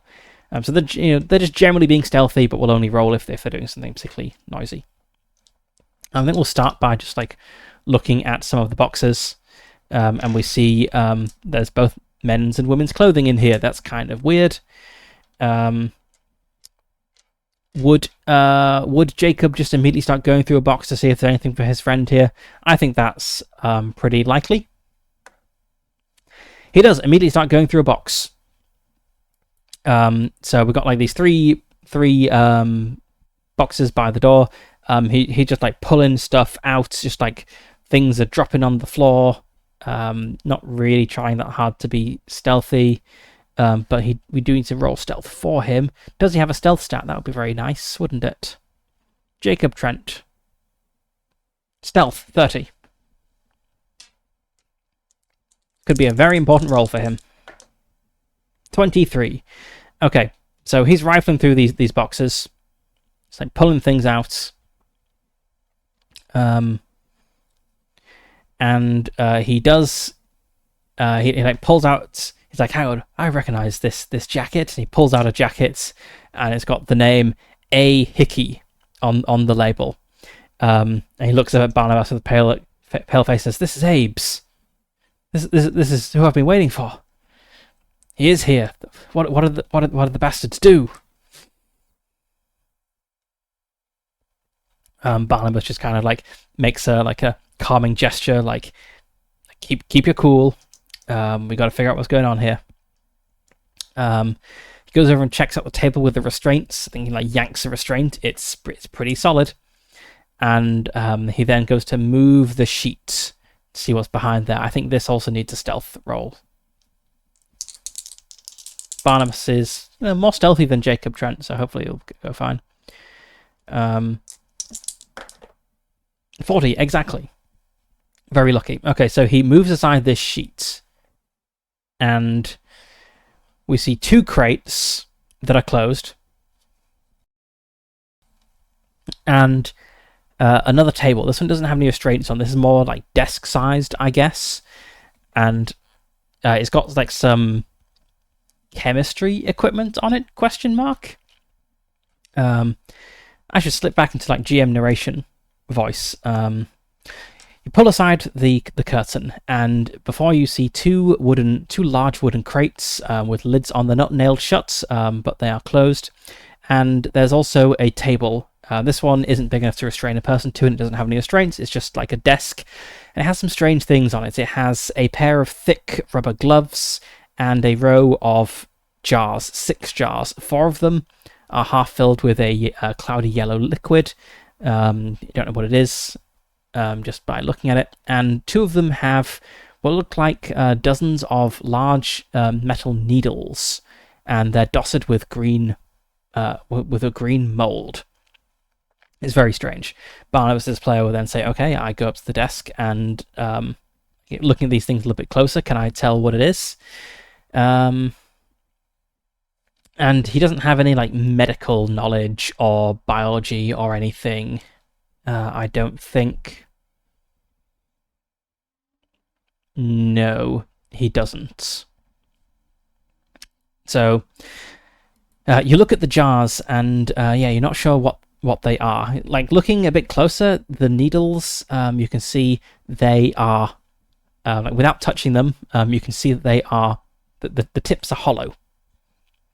They look almost like really big syringes, but they're way too big for that, and they're also moldy. So Barnabas is probably going to take some. Let's have a look. Does he take something? Does he leave it? He is going to take something.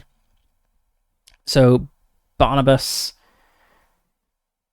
puts on the gloves and takes, I think, one of each.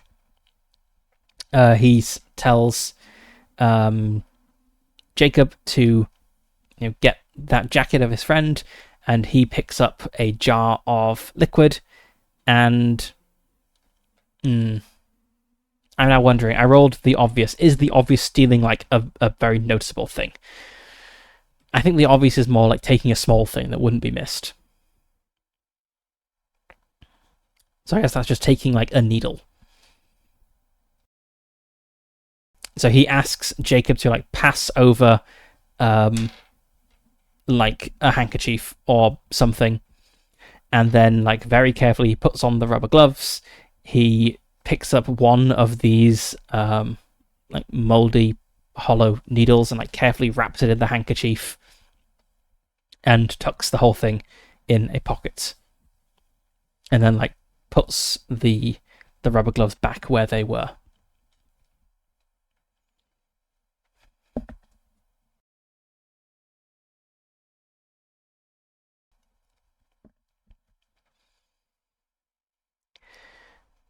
Now, the real question is, do they open the boxes, like the crates, that have zombies in them? I feel like they probably would. I feel that is the most likely thing to do here. In fact, it is so obvious I'm even questioning whether to roll for this. They've snuck in, they've found clothes from people who've disappeared, they've found some sort of like weird, possibly medical stuff. They found signs of people being tied up here, and there's 2 large crates. I think Barnabas is going to open a crate, which is unfortunately bad news for him. The crates have zombies in, sadly. So Barnabas and Jacob are now like both like behind this curtain, I think. And the crates are big. I guess they're like coffin sized, right? If they've got like a whole zombie in there.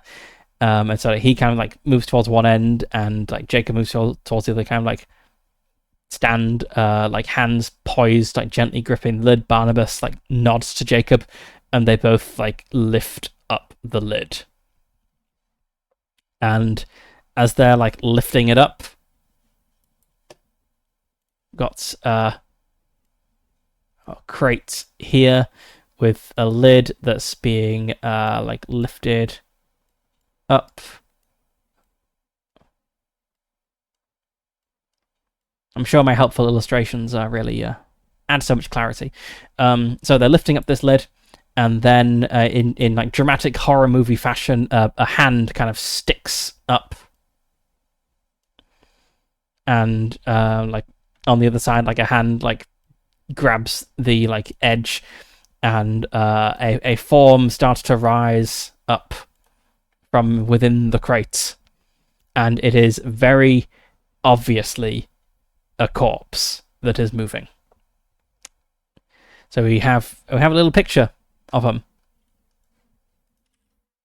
Here they are. That decomposing skin. They smell awful. I've never been in the presence of a corpse, but I'm told the smell is quite unmistakable and awful. Oh, that's good to hear. I'm glad you like the drawings. So these 2 naked, rotting corpses, just like skin hanging loose. I don't think they're wearing hats, really. Probably. That might be even more horrifying. Actually, zombies completely naked, other than their hats. Like reach out. Let's say it's Mr. Smith. Starts pulling himself up, and we need to make sanity rolls for Barnabas and for Jacob Trent. Let's start with Jacob because I've got his stat block right there. Jacob's sanity is 60. He's pretty sane, but not sane enough. And then Barnabas, he has 60 sanity. Barnabas has kind of deals with this. He's maybe seen a few corpses. Hang on. No sanity point lost for seeing a human-seeming servant of Glarkey. They're moving corpses. These are definitely worth sanity damage.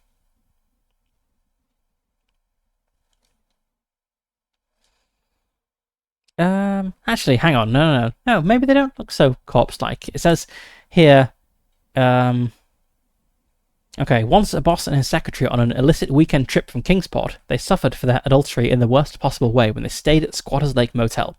Stripped naked and kept in boxes in the Brophy's workshop, these are the Brophy's muscle when it comes to subduing victims. Evidence of Glarkey's touch can be seen in the form of the unbleeding hole in the centre of their chests, surrounded by a network of red lines. They move stiffly, but in this early stage of their career as monsters, they can certainly masquerade as human if the Avatar wished.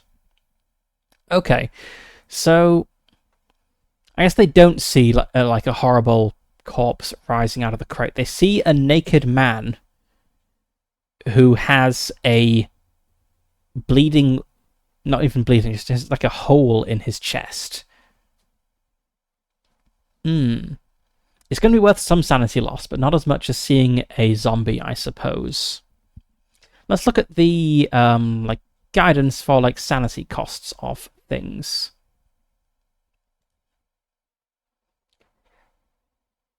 Because this is shocking even if they didn't have wounds, right? Like you just find a naked guy stuffed in a crate. So a horrifically mangled human corpse is 1d4 plus 1 sanity loss. So we're probably on the lower end here, like I guess like a d2, maybe. I don't know. Let's just say it's like 1 point of sanity loss. I mean, Barnabas passed his roll, so he's fine. Let's say Jacob just loses 1 point of sanity for this. Where should I put this? Let's copy his little stat block over here.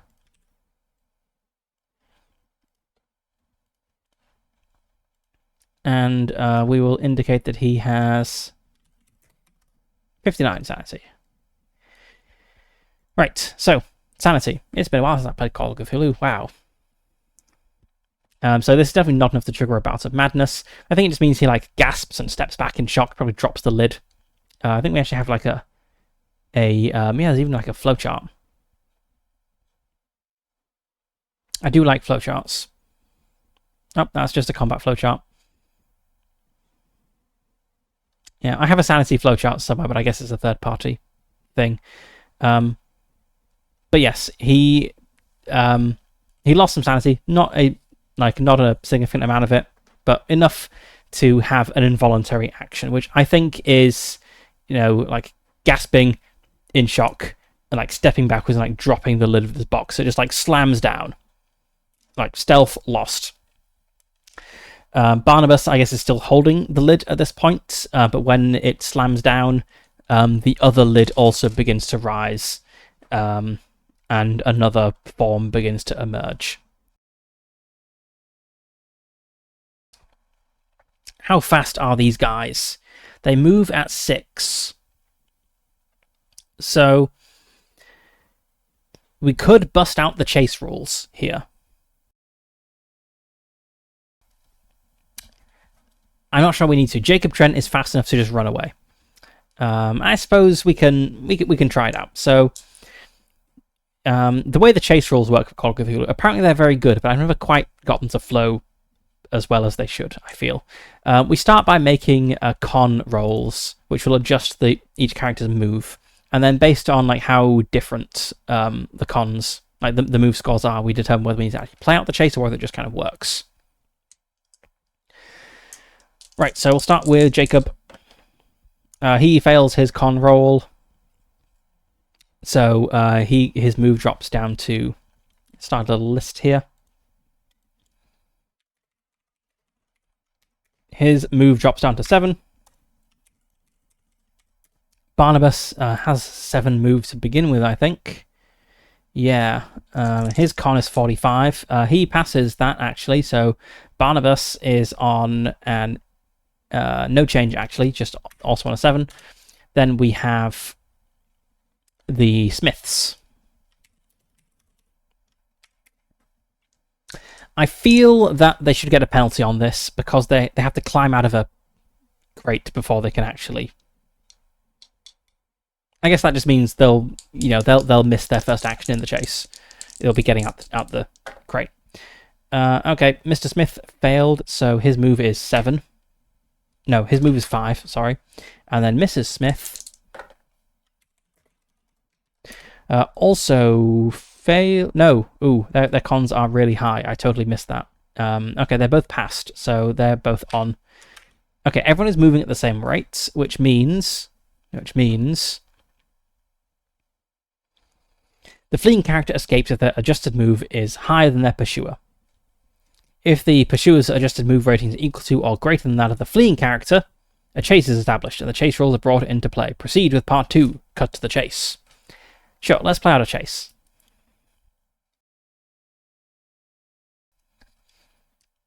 Since we need some action. Okay, so we need to determine the locations in this chase. So we have... so the Smiths are going to start in the crates. Then we have... I guess like the workshop proper. We'll have like back of the motel.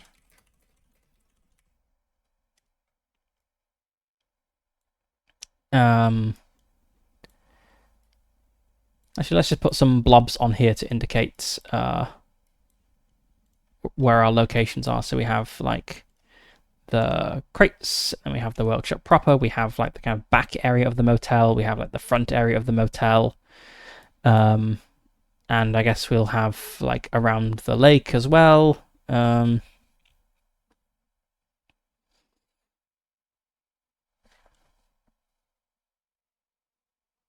Let's see, where can our characters actually run to? Where is the like escape destination?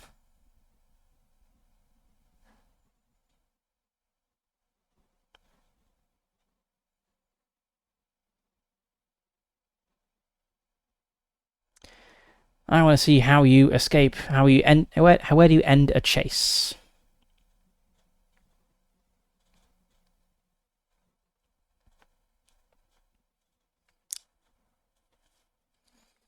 Okay, let's see. Locations.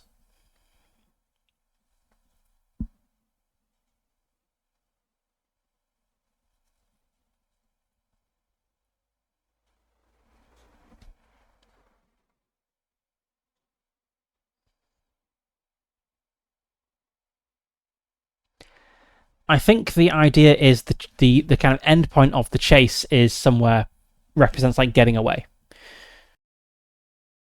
So we shouldn't just have like a circle around the lake or something.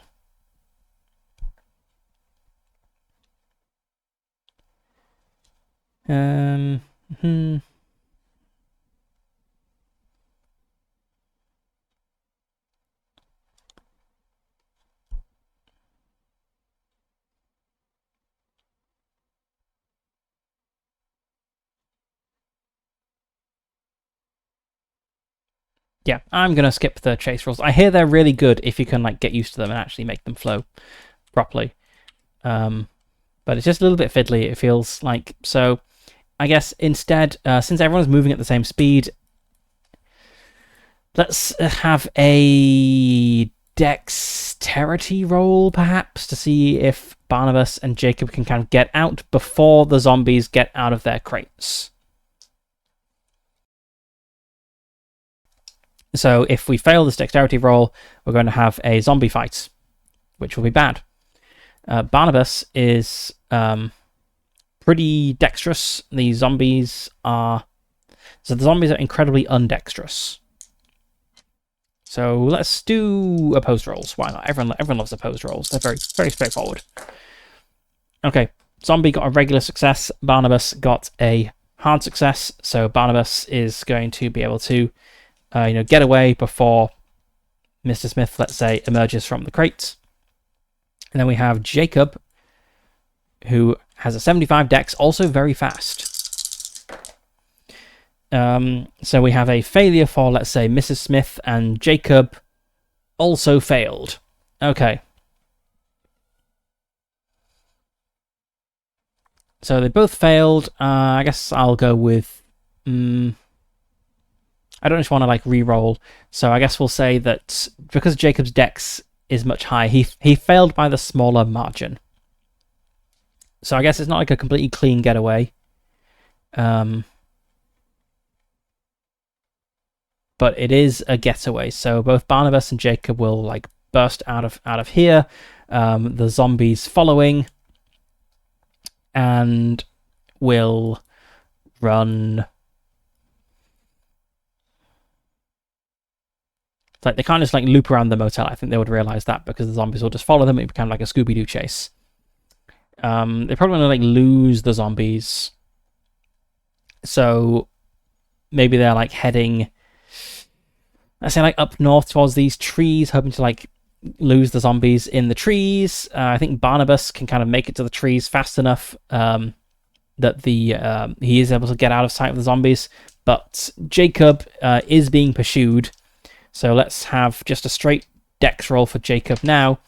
And I think if he fails, he is going to be grabbed. And then Barnabas will have to decide, do I like stay and help him? I think he probably will stay and help him, or just keep running. Okay, so Jacob did succeed his second dex roll. So we kind of end with, we have like Barnabas and Jacob kind of like in these trees, and we have like some zombies kind of like milling around here. So they can't easily get back to the motel.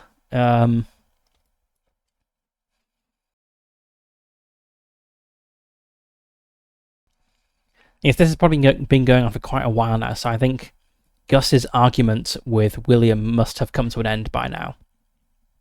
So I think Gus has probably returned to his room.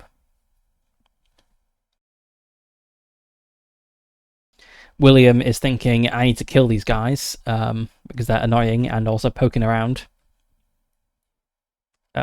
Goals. Oh god, there are clues. Oh god, there are zombies.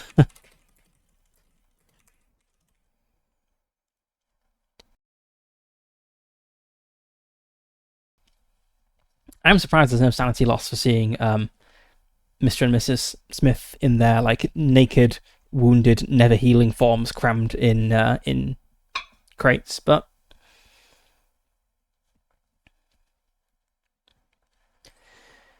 I guess we're just hiding out, though. Hiding out in the woods, wondering what to do. What does William do? I believe he goes back to... I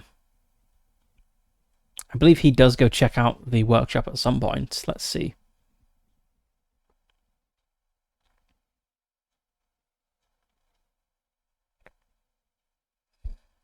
Okay, so the way the scenarios kind of goes if the players are just like completely passive and don't act at all is that, let's say the players didn't accomplish Jacob Trent to the workshop. He would be killed by the zombies. Then at about 2 a.m, Glarkey down here, and this thing here, attempts to kind of mind control all the humans in the motel and draw them to the lake to kind of walk into the water and be zombified. That happens at 2 a.m. If like any player characters who are not subdued at that point get attacked by William and the zombies. William brandishing a shotgun. The situation we're in now is that the players have discovered something very bad is happening. The zombies are out. The cat is out of the bag. The zombies are out of the crate. So William is going to have to act much more aggressively, I think. Also, it does say that the attacking Smiths are a horrible sight to behold. Naked and emaciated, their hair is lank, as filthy as the grime coating their skin. Each of the Smiths has a gaping hole in the center of their chests, surrounded by a fine network of red lines. That feels like it's worth worth sanity damage, but whatever.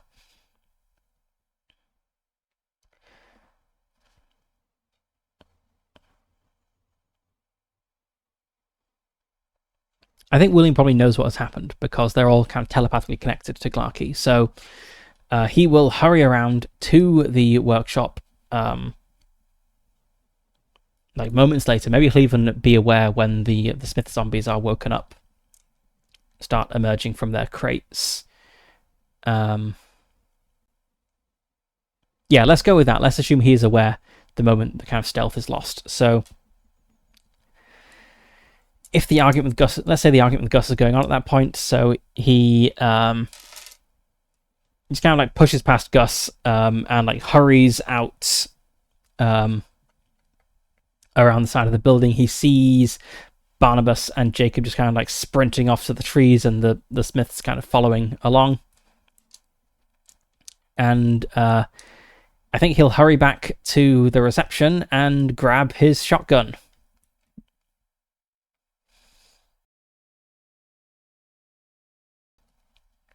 It's time for plan B for William, which is get everyone to the lake to be zombified right now. Don't bother waiting until 2 a.m. So William has a shotgun. Let's get his stat block up.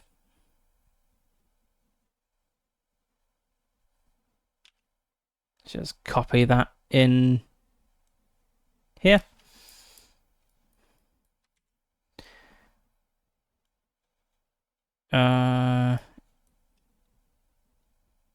Yeah, this is who I'm thinking of. Robert is the really old guy.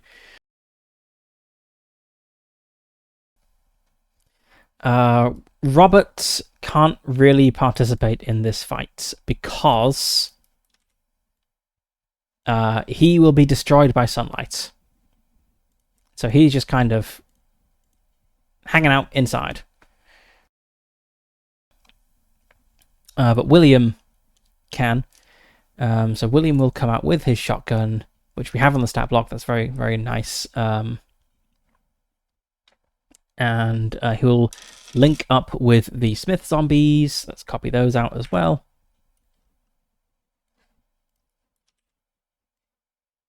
Just get rid of this irrelevant character.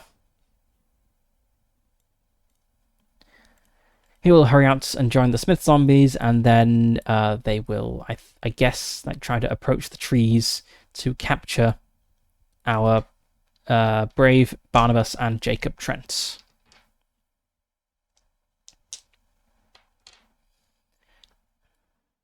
What would Barnabas and Jacob do?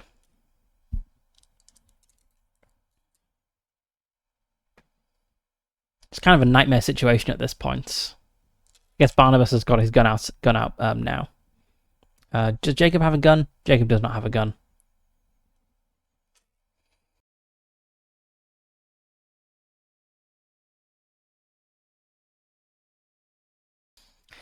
So Jacob can only attack in melee, but he is quite weak, and it says he has a strong sense of self-preservation. He knows he knows very well his physical limitations. He's not cowardly, but he has a strong sense of self-preservation.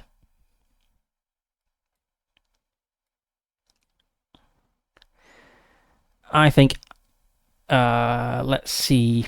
I think the obvious thing for Barnabas to do is to try to like work all the way around the lake and link up again with Gus, because Gus is the muscle.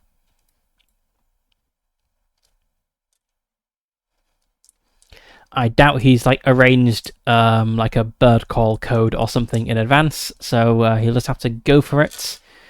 Creeping through the trees. This is definitely going to be stealth because William is going to be following along. I guess William doesn't have like tracking, I suppose. Doesn't have any skills in particular, but William and the two Smiths are essentially combing the woods looking for our characters, so it's definitely going to be a stealth roll.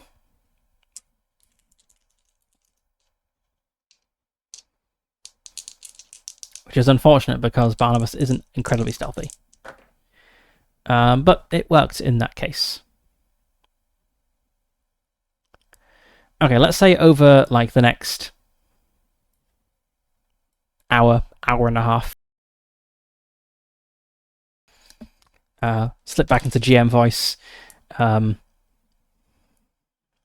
You creep around the edge of the lake, keeping to the trees where possible, crawling along the muddy ground where it's all exposed, and gradually work your way around to the motel, coming back up from the south. At times, you see and hear William and the two naked people in the crates looking through the trees. They are definitely searching for you, but you manage to evade them, and you get around to. Ooh, there's a thought. Barnabas wants to see if all the rooms have trapdoors, and he is crawling across the ground at points, so he's very muddy now. You make your way around the lake. It's kind of in the trees a little bit to the south, but there's some open area between you and the motel. You don't see William, or rather, you can see William kind of moving his way through the old settlement. So you've got a fair bit of distance from him, but you'd be very exposed if he was across now. You don't see Robert. What do you do? And the player says that he is just going to do the obvious thing, which is going to try and go straight to his room in the motel. The alternate, or the option rather, would have been, I'm going to like crawl along here and like make my way to my room via the underside of the motel to see if there's more trapdoors. But that's not what happened. So he's going to crawl along here, like ducking down very low.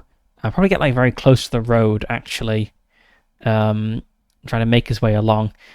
Let's go for another stealth roll to see if he is noticed as he does this. I'm rolling a fair bit, but it kind of helps figure things out. So he is noticed in this last bit. He's like crawling along the muddy ground, like looking between the motel and the old settlement, keeping an eye on William. And at one point when he looks over, he sees like William just happens to like glance over at the same time, and their eyes meet. They're across the lake, so it's a fair distance. But William just like takes off running. He's not very fast. He's a old zombie. He only moves at 5. So William just like starts like hobbling off like as fast as he can to the south. The zombies kind of going ahead of him. As Barnabas like gets with his feet with his mighty move of 7, like runs over to his room and like hammering on the door, like Gus, open the door. Gus opens the door. Barnabas is there, just covered in mud, and says, "We got trouble. It's that William. He's I don't know what it is. We had two people in crates in that workshop, and they're coming after us. This is what you're here for, buddy." Gus smiles, a slightly crooked smile with his broken nose, and puts on his brass knuckles, which are here on his character sheet. They do 1d3 plus 1 plus 1d4 damage, which is a nice amount of damage in Call of Cthulhu. Although not enough to kill a zombie in 1 hit. That would be, 8 damage maximum? And the zombies are pretty tough. How much health do our people have? Gus has 14 hit points, and Barnabas has 9.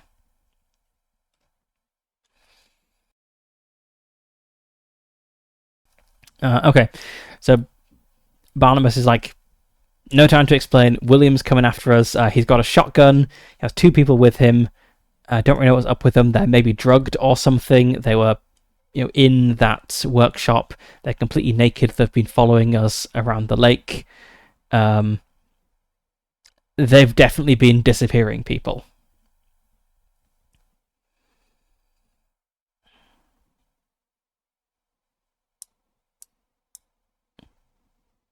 Now, there's two ways things could go here.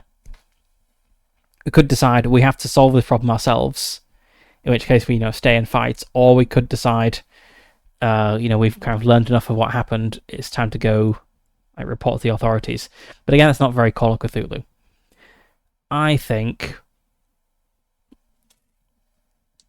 there's I can think of 3 things that might happen, and there are 3 outcomes of a triple O roll, so that makes sense to do. So I think the thing we do is we do not stay and fight, because that's crazy. I think we'll pile into the car and drive away, but not like all the way to Arkham or Kingsport. We just kind of drive away and then like pull off the road.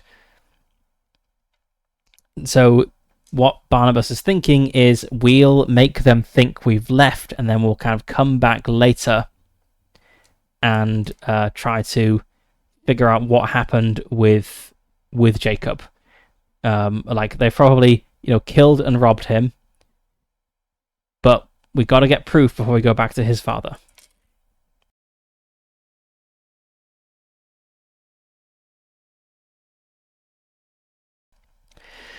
So they'll head, I don't know, like a couple of miles down the road or something, and then just like hole up off the side of the road and wait to see if there's any pursuit.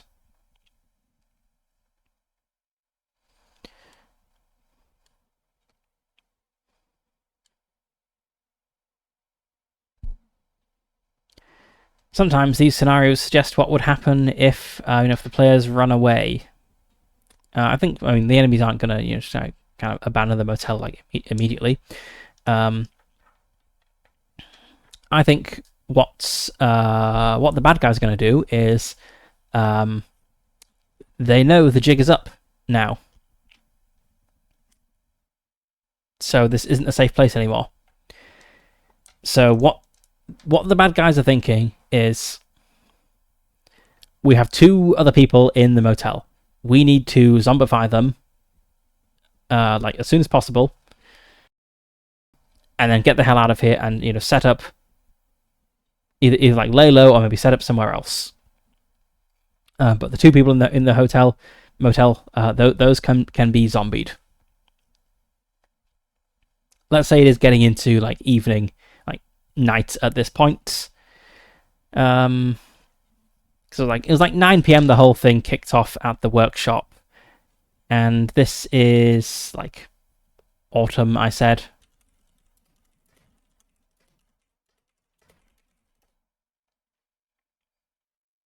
Let's look up some more oddly specific knowledge on the internet. Time of sunset of autumn in New England.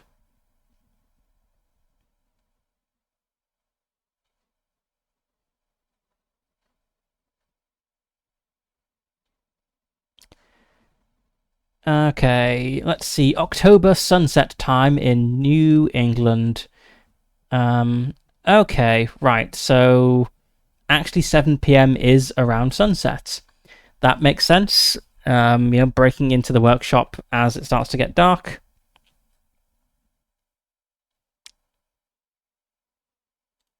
So yeah, it's probably like full night now if we've been like crawling around the lake and running away from zombies and driving miles away and that sort of thing. So it's night now. The Brophies are going to commune with their god and say, we can't wait until the usual 2 a.m. Ritual time. We've got to do it like early, like now. So let's see. It is an opposed magic point roll, I believe. Where is it? Here we go. Dream poll.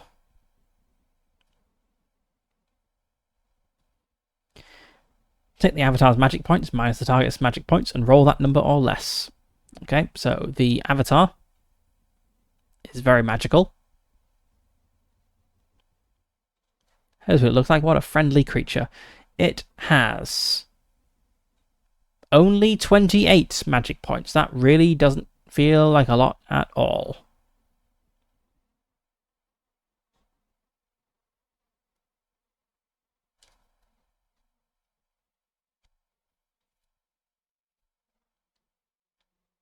Okay, so we have that guy. We have 2 people staying at the motel. We have Bill Dunstan, who has 8, and Sarah Bonner, who has 16.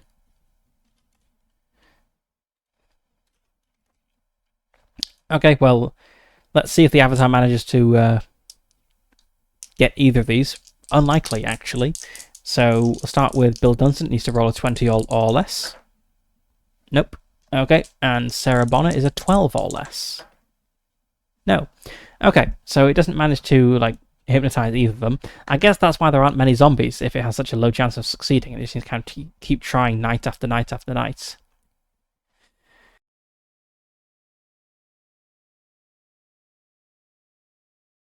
It's like an out-of-the-way motel doesn't get many visitors. People don't stay for, like, weeks. Yes, it is nice that the audio works today. It's so good compared to yesterday. It's the miracle of technology. Alrighty. Let's just see what happens at night.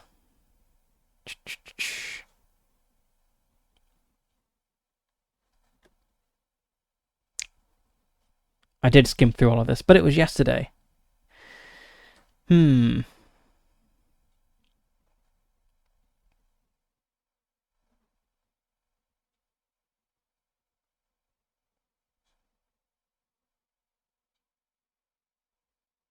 Okay, right, yes. All the people in the motel are just going to be grabbed by zombies. We have a number of zombies here. We have the Mr. and Mrs. Smith zombies, who we ran away from. These delightful people. We also have the old guy, Robert Brophy, in a wheelchair. That's just kind of for show. Okay, he can walk, but very slow. He's probably not a very good combat person. We have James Fraser, the man we're looking for. The newest zombie. And we have 2 victims to grab. So I guess let's just do opposed strength rolls for all these people. So we'll have let's say we got like the Smiths against let's start with Bill Dunstan. Yes, we got like 2 zombies, I suppose. So let's roll with bonus die. Okay, so Bill Dunstan, he got an 80. Our zombies got a 34, so they kind of grab him. He's being dragged off. And we have Sarah Bonner, who got a very good success on her strength roll. So she managed to like get out of her room and start running. We are waiting in a car down the road. I suppose we hear struggles happening. Yes, time zones. Time zones are a real pain. But thanks for dropping by. So we have Bill Dunstan being dragged off to be zombified. We have Sarah Bonner, who's like screaming and running around outside. I guess we hear this going down because, you know, we drove a few miles away, but the plan was to come back at night and try to find out what happened to James. So we hear all this going down. We floor it and drive in. I don't know what car we've got, but a cool one that would work with. So we just come screeching up the road. Swerve, stop. And we see this like awful procession of William with a shotgun kind of trained on... I guess William will have his shotgun trained on Sarah. We have like the 2 naked zombies grabbing Bill. Our characters, like, we haven't seen these 2 characters before, so we don't really know who they are. We have Robert kind of shuffling along, no longer in his wheelchair, behind. And we also have James, the person we've been looking for, zombified as well. Drive up, come to a screeching halt. I think this isn't the time to fight. There's a lot of them. Let's maybe we can at least stop the evil. You know, that's what Barnabas wants to do. He wants to stop evil. Let's maybe take some shots at William, who seems to be the ringleader here, and then probably drive away. I think that makes sense. I don't think Barnabas would decide, yes, we can safely fight like 5 people, one of whom has a shotgun, and we only have 1 pistol. So yeah, let's fire some bullets. He has a .25 Derringer. He has a I'm just kind of basically making up a vaguely Call of Cthulhu inspired system at this point. He has 40 in his firearms handgun. Car comes screeching up, sees what's going on, pulls out the handgun, fires. William can dive for cover, I believe. Let's just have a look at our flow chart again.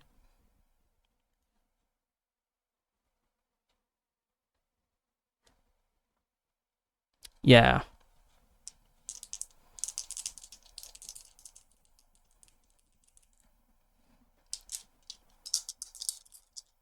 Yes, William is going to try to throw himself on the ground or something. We got a 75, which is a complete miss with our gun. William, I don't know what his dodge is. He doesn't have a specific dodge. Oh, no, he does have a specific dodge. He's really bad at dodging. Okay, so we have this kind of comedy of errors where Barnabas leans out of a window with his pistol, like blam, blam, blam, and the bullets just go completely wide. And William, this old man, starts shuffling off to the side, like no, like Mr. Burns trying to be agile. And then Barnabas is just like, Gus, drive. Gus is gonna make a drive auto roll. He slams his foot onto the pedal, wrenches the wheel, and passes his drive auto roll, and they kind of swerve back around, start heading up the road.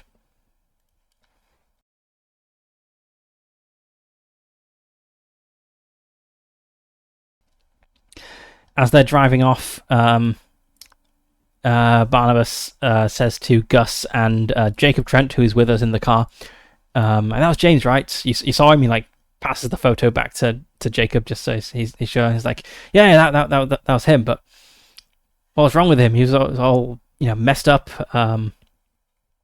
He would have had scraggly hair, covered in mud, probably naked as well. Big wound in his chest, moving in a zombie-like fashion.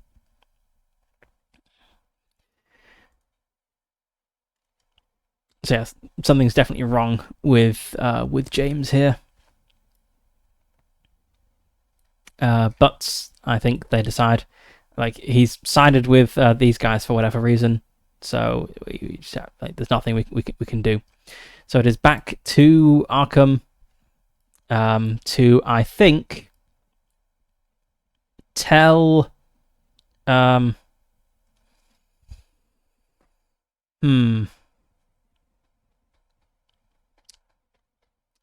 just wondering whether we would consider it our duty to investigate more.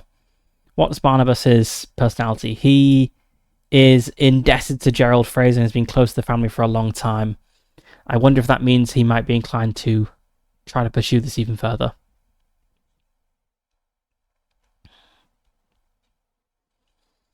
I think he is inclined to pursue this further, but he's also not stupid. He knows when he's significantly outnumbered.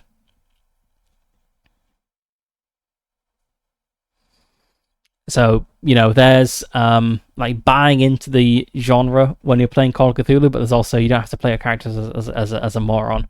So I think he is going to try to get some sort of backup before coming back. And as for that backup, honestly, we probably arrive too late.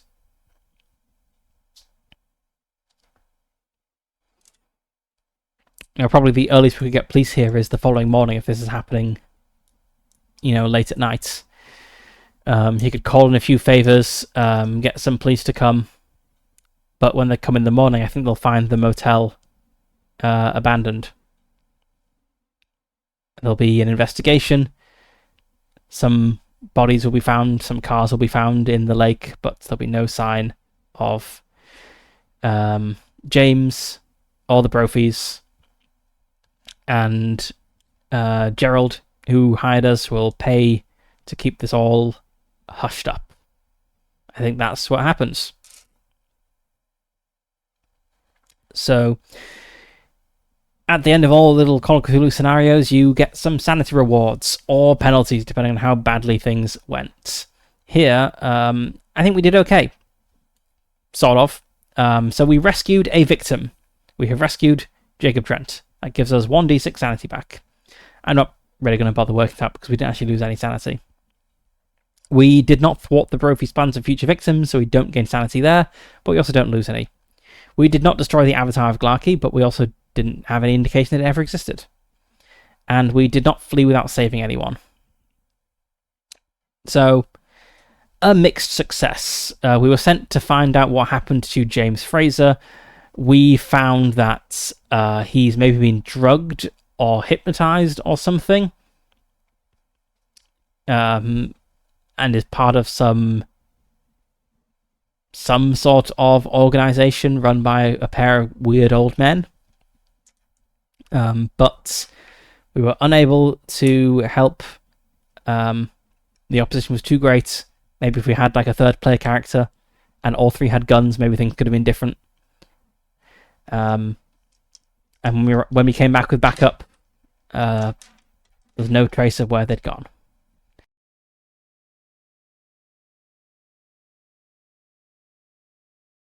Let's wrap up this scenario with one final triple O roll to determine what Barnabas does. Does he keep pursuing this?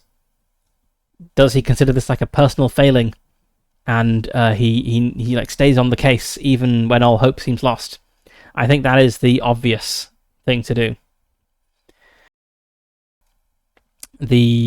Let's see, what would the option be? The odd, I think, is that he just completely drops this. I think that's very unlikely because he completely failed at a job that a trusted friend gave to him. And also James isn't a stranger to him, so he's failed in finding, like, helping somebody new. So that would be the odd result, just completely dropping it. The obvious will be, kind of staying on the case, and then the option, I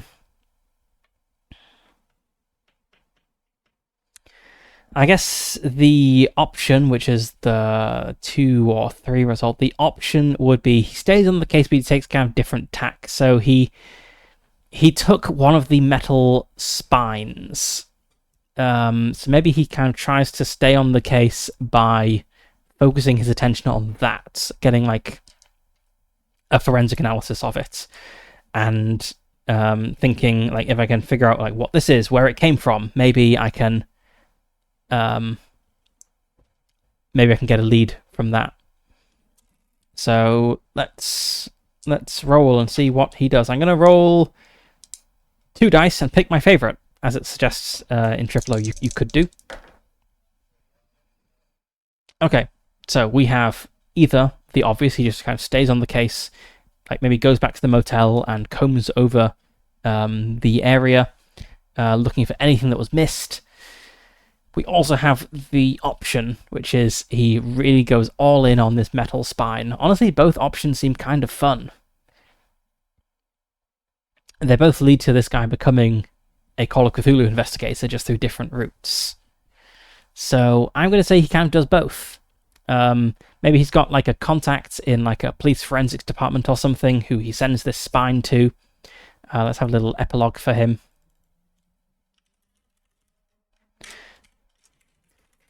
So he sends the spine to a police forensic contact, and he returns to the motel to find anything that was missed,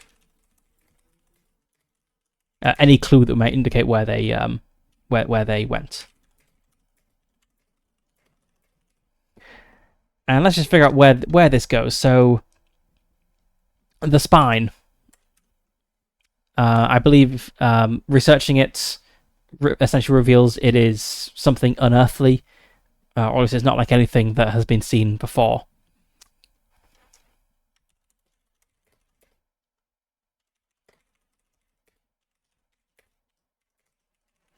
So this would kind of lead into seeking out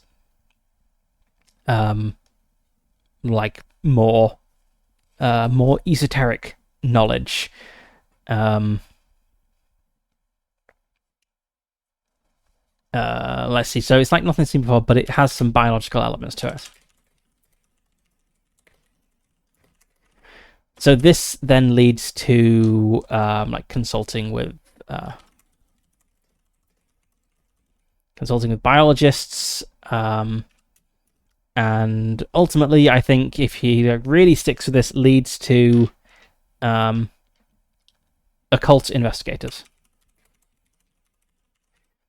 Because no scientist he shows this to can explain what it is or where it came from, but they can just say that it's kind of wrong in a way. Clues at the motel. Could there be anything? I think one of the things you can potentially find in the motel, if you break into the Brophy's room up here. So if you break into like William's room, I think, or possibly let's see, where is it? I think it's Robert's room. Yeah, if you break into Robert's room, Robert sleeps in a crate for some reason. If you break into Robert's room, you can find an occult tome. The Revelations of Glarkey, Volume 6.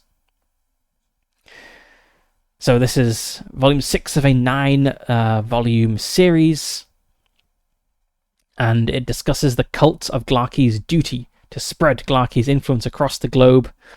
Contains information on how to create an avatar of Glarkey.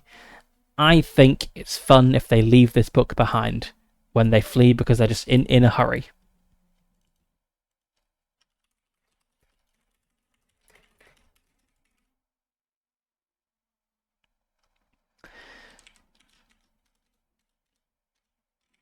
So these two things together, the spine is like nothing seen before, has weird biological elements to it. Find a book about spreading this cult, about turning victims. The book will no doubt mention the spines, because the spines are part of how you can turn someone into an avatar. And the avatar grows spines. This whole thing leads into like a cult investigation of Glarkey.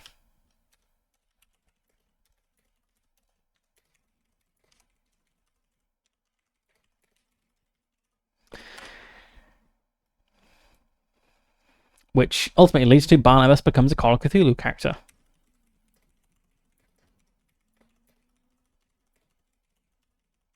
And probably, as a result, dies mad in an asylum somewhere. But that's how you get new characters in Call of Cthulhu. I think it's probably not successful overall. You know, taking out a cult by yourself is pretty hard. But I guess that's where it goes.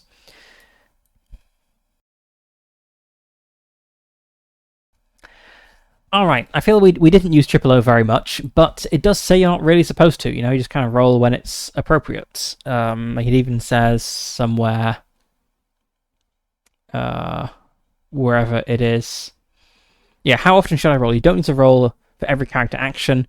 For the most part, assume a character does the expected and maintains their current course of action, unless the compelling reason to try something different. I feel we kind of did that. You know, I rolled at times it made sense, and I think it kind of helped.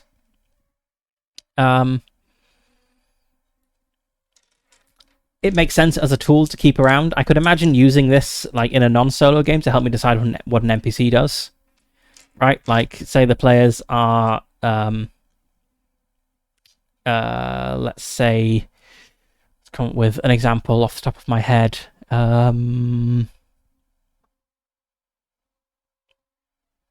You know, when you're trying to come up with an example, the mind goes blank. Like NPCs, RPGs. Okay, let's say, to pick my Hot Springs Island game as an example, let's say the players are talking to a salamander, and I've kind of rolled like a good reaction roll for the salamander, so, you know, like they're actually talking about it, actually talking to it rather.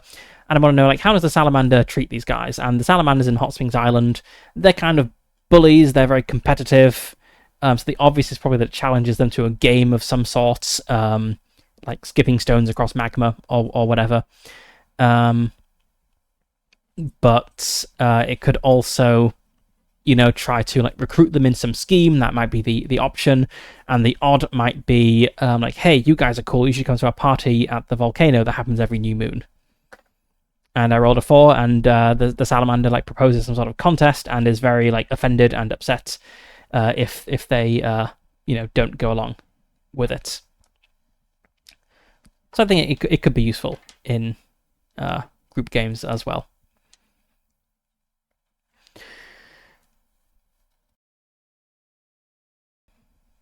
Well, I guess I kind of run out of things to do. I don't want to drag the stream on, so I think it was successful. I'll probably use Triple O again in solo things. I will have a look at, actually, since we have a little bit of time, let's have a look at the other things that Cesar has made. Let's just see if I can find his itch.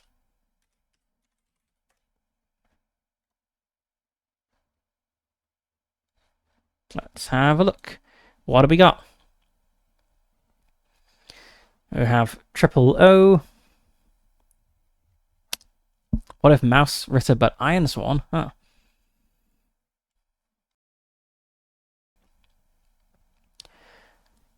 Play the intense minutes before a high-stakes stealth mission. That sounds interesting. Solo journaling RPG. Okay. Not high-stakes operations. Okay, looks interesting.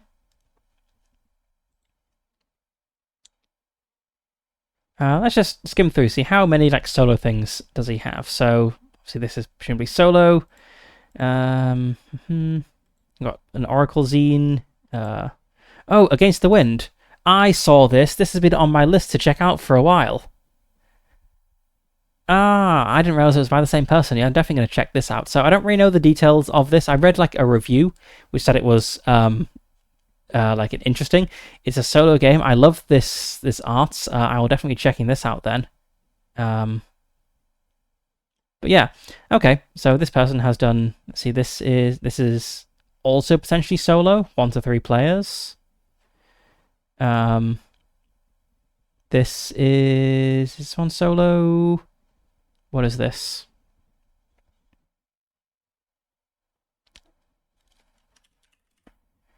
This also is solo. Okay, so looks like a person who has made a bunch of solo games and supplements. So I will definitely be checking out some of his stuff and probably featuring more of it on the stream in the future in more of these like Monday one-shot slots. But yeah, I guess let's wrap it up. So what else is happening this week? On Friday, I am beginning my new campaign. It is going to be an Iron Swan campaign. And I've come up with a slightly odd premise for it, which I shall reveal on the day. But it is inspired by books I've been reading recently, and I guess it's maybe not the typical Iron Swan you're playing like an adventuring Viking campaign premise. So we'll see how that goes. And then on Saturday, I'm going to do a bit of Ars Magica. I'm going to so Ars Magica is one of the games I really want to like play a proper game of, but it's always failed every time I've either played it or ran it. So that means I'll just subject people to it on stream. So what I'm going to do on Saturday, I'm going to create a group of Ars Magica characters, so a group of wizards and their companions and henchmen, and make their covenant, which is the kind of the place they live, so that's a castle or a magical tower or whatever, and just kind of go through the mechanics of that because it's quite fun. It's very detailed. Yes, Ars Magica is pretty great. It has an interesting magic system where you kind of invent spells, and you have skills in different kind of aspects of magic. Yes, I imagine it would be pretty hard to play solo, so I'll just be going through like the character creation and like base setup part of it. I think the downtime rules in it could kind of almost be a solo game, but you would need a way to inject adventures, so you're not just doing downtime all the time. But yeah, that's what is coming later this week. Iron Sworn on Friday, Ars Magica on Saturday. Let's see, is there anyone to raid into, perhaps? Who is currently streaming?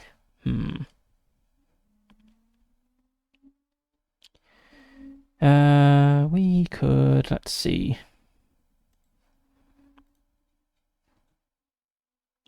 If anyone would like to make a suggestion on who to raid into, we can. I'd be open to that.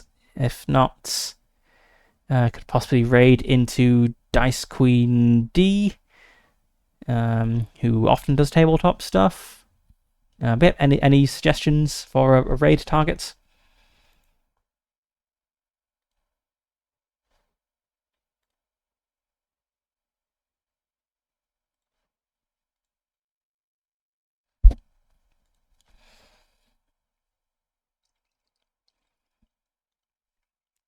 Okay, I guess we'll raid into D. So let me just set that up.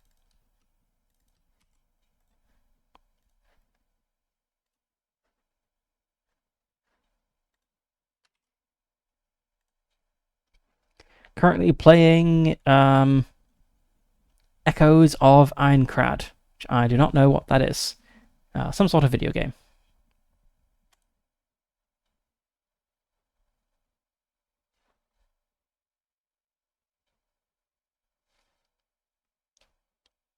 Alright, thanks for watching, and I'll see you next time.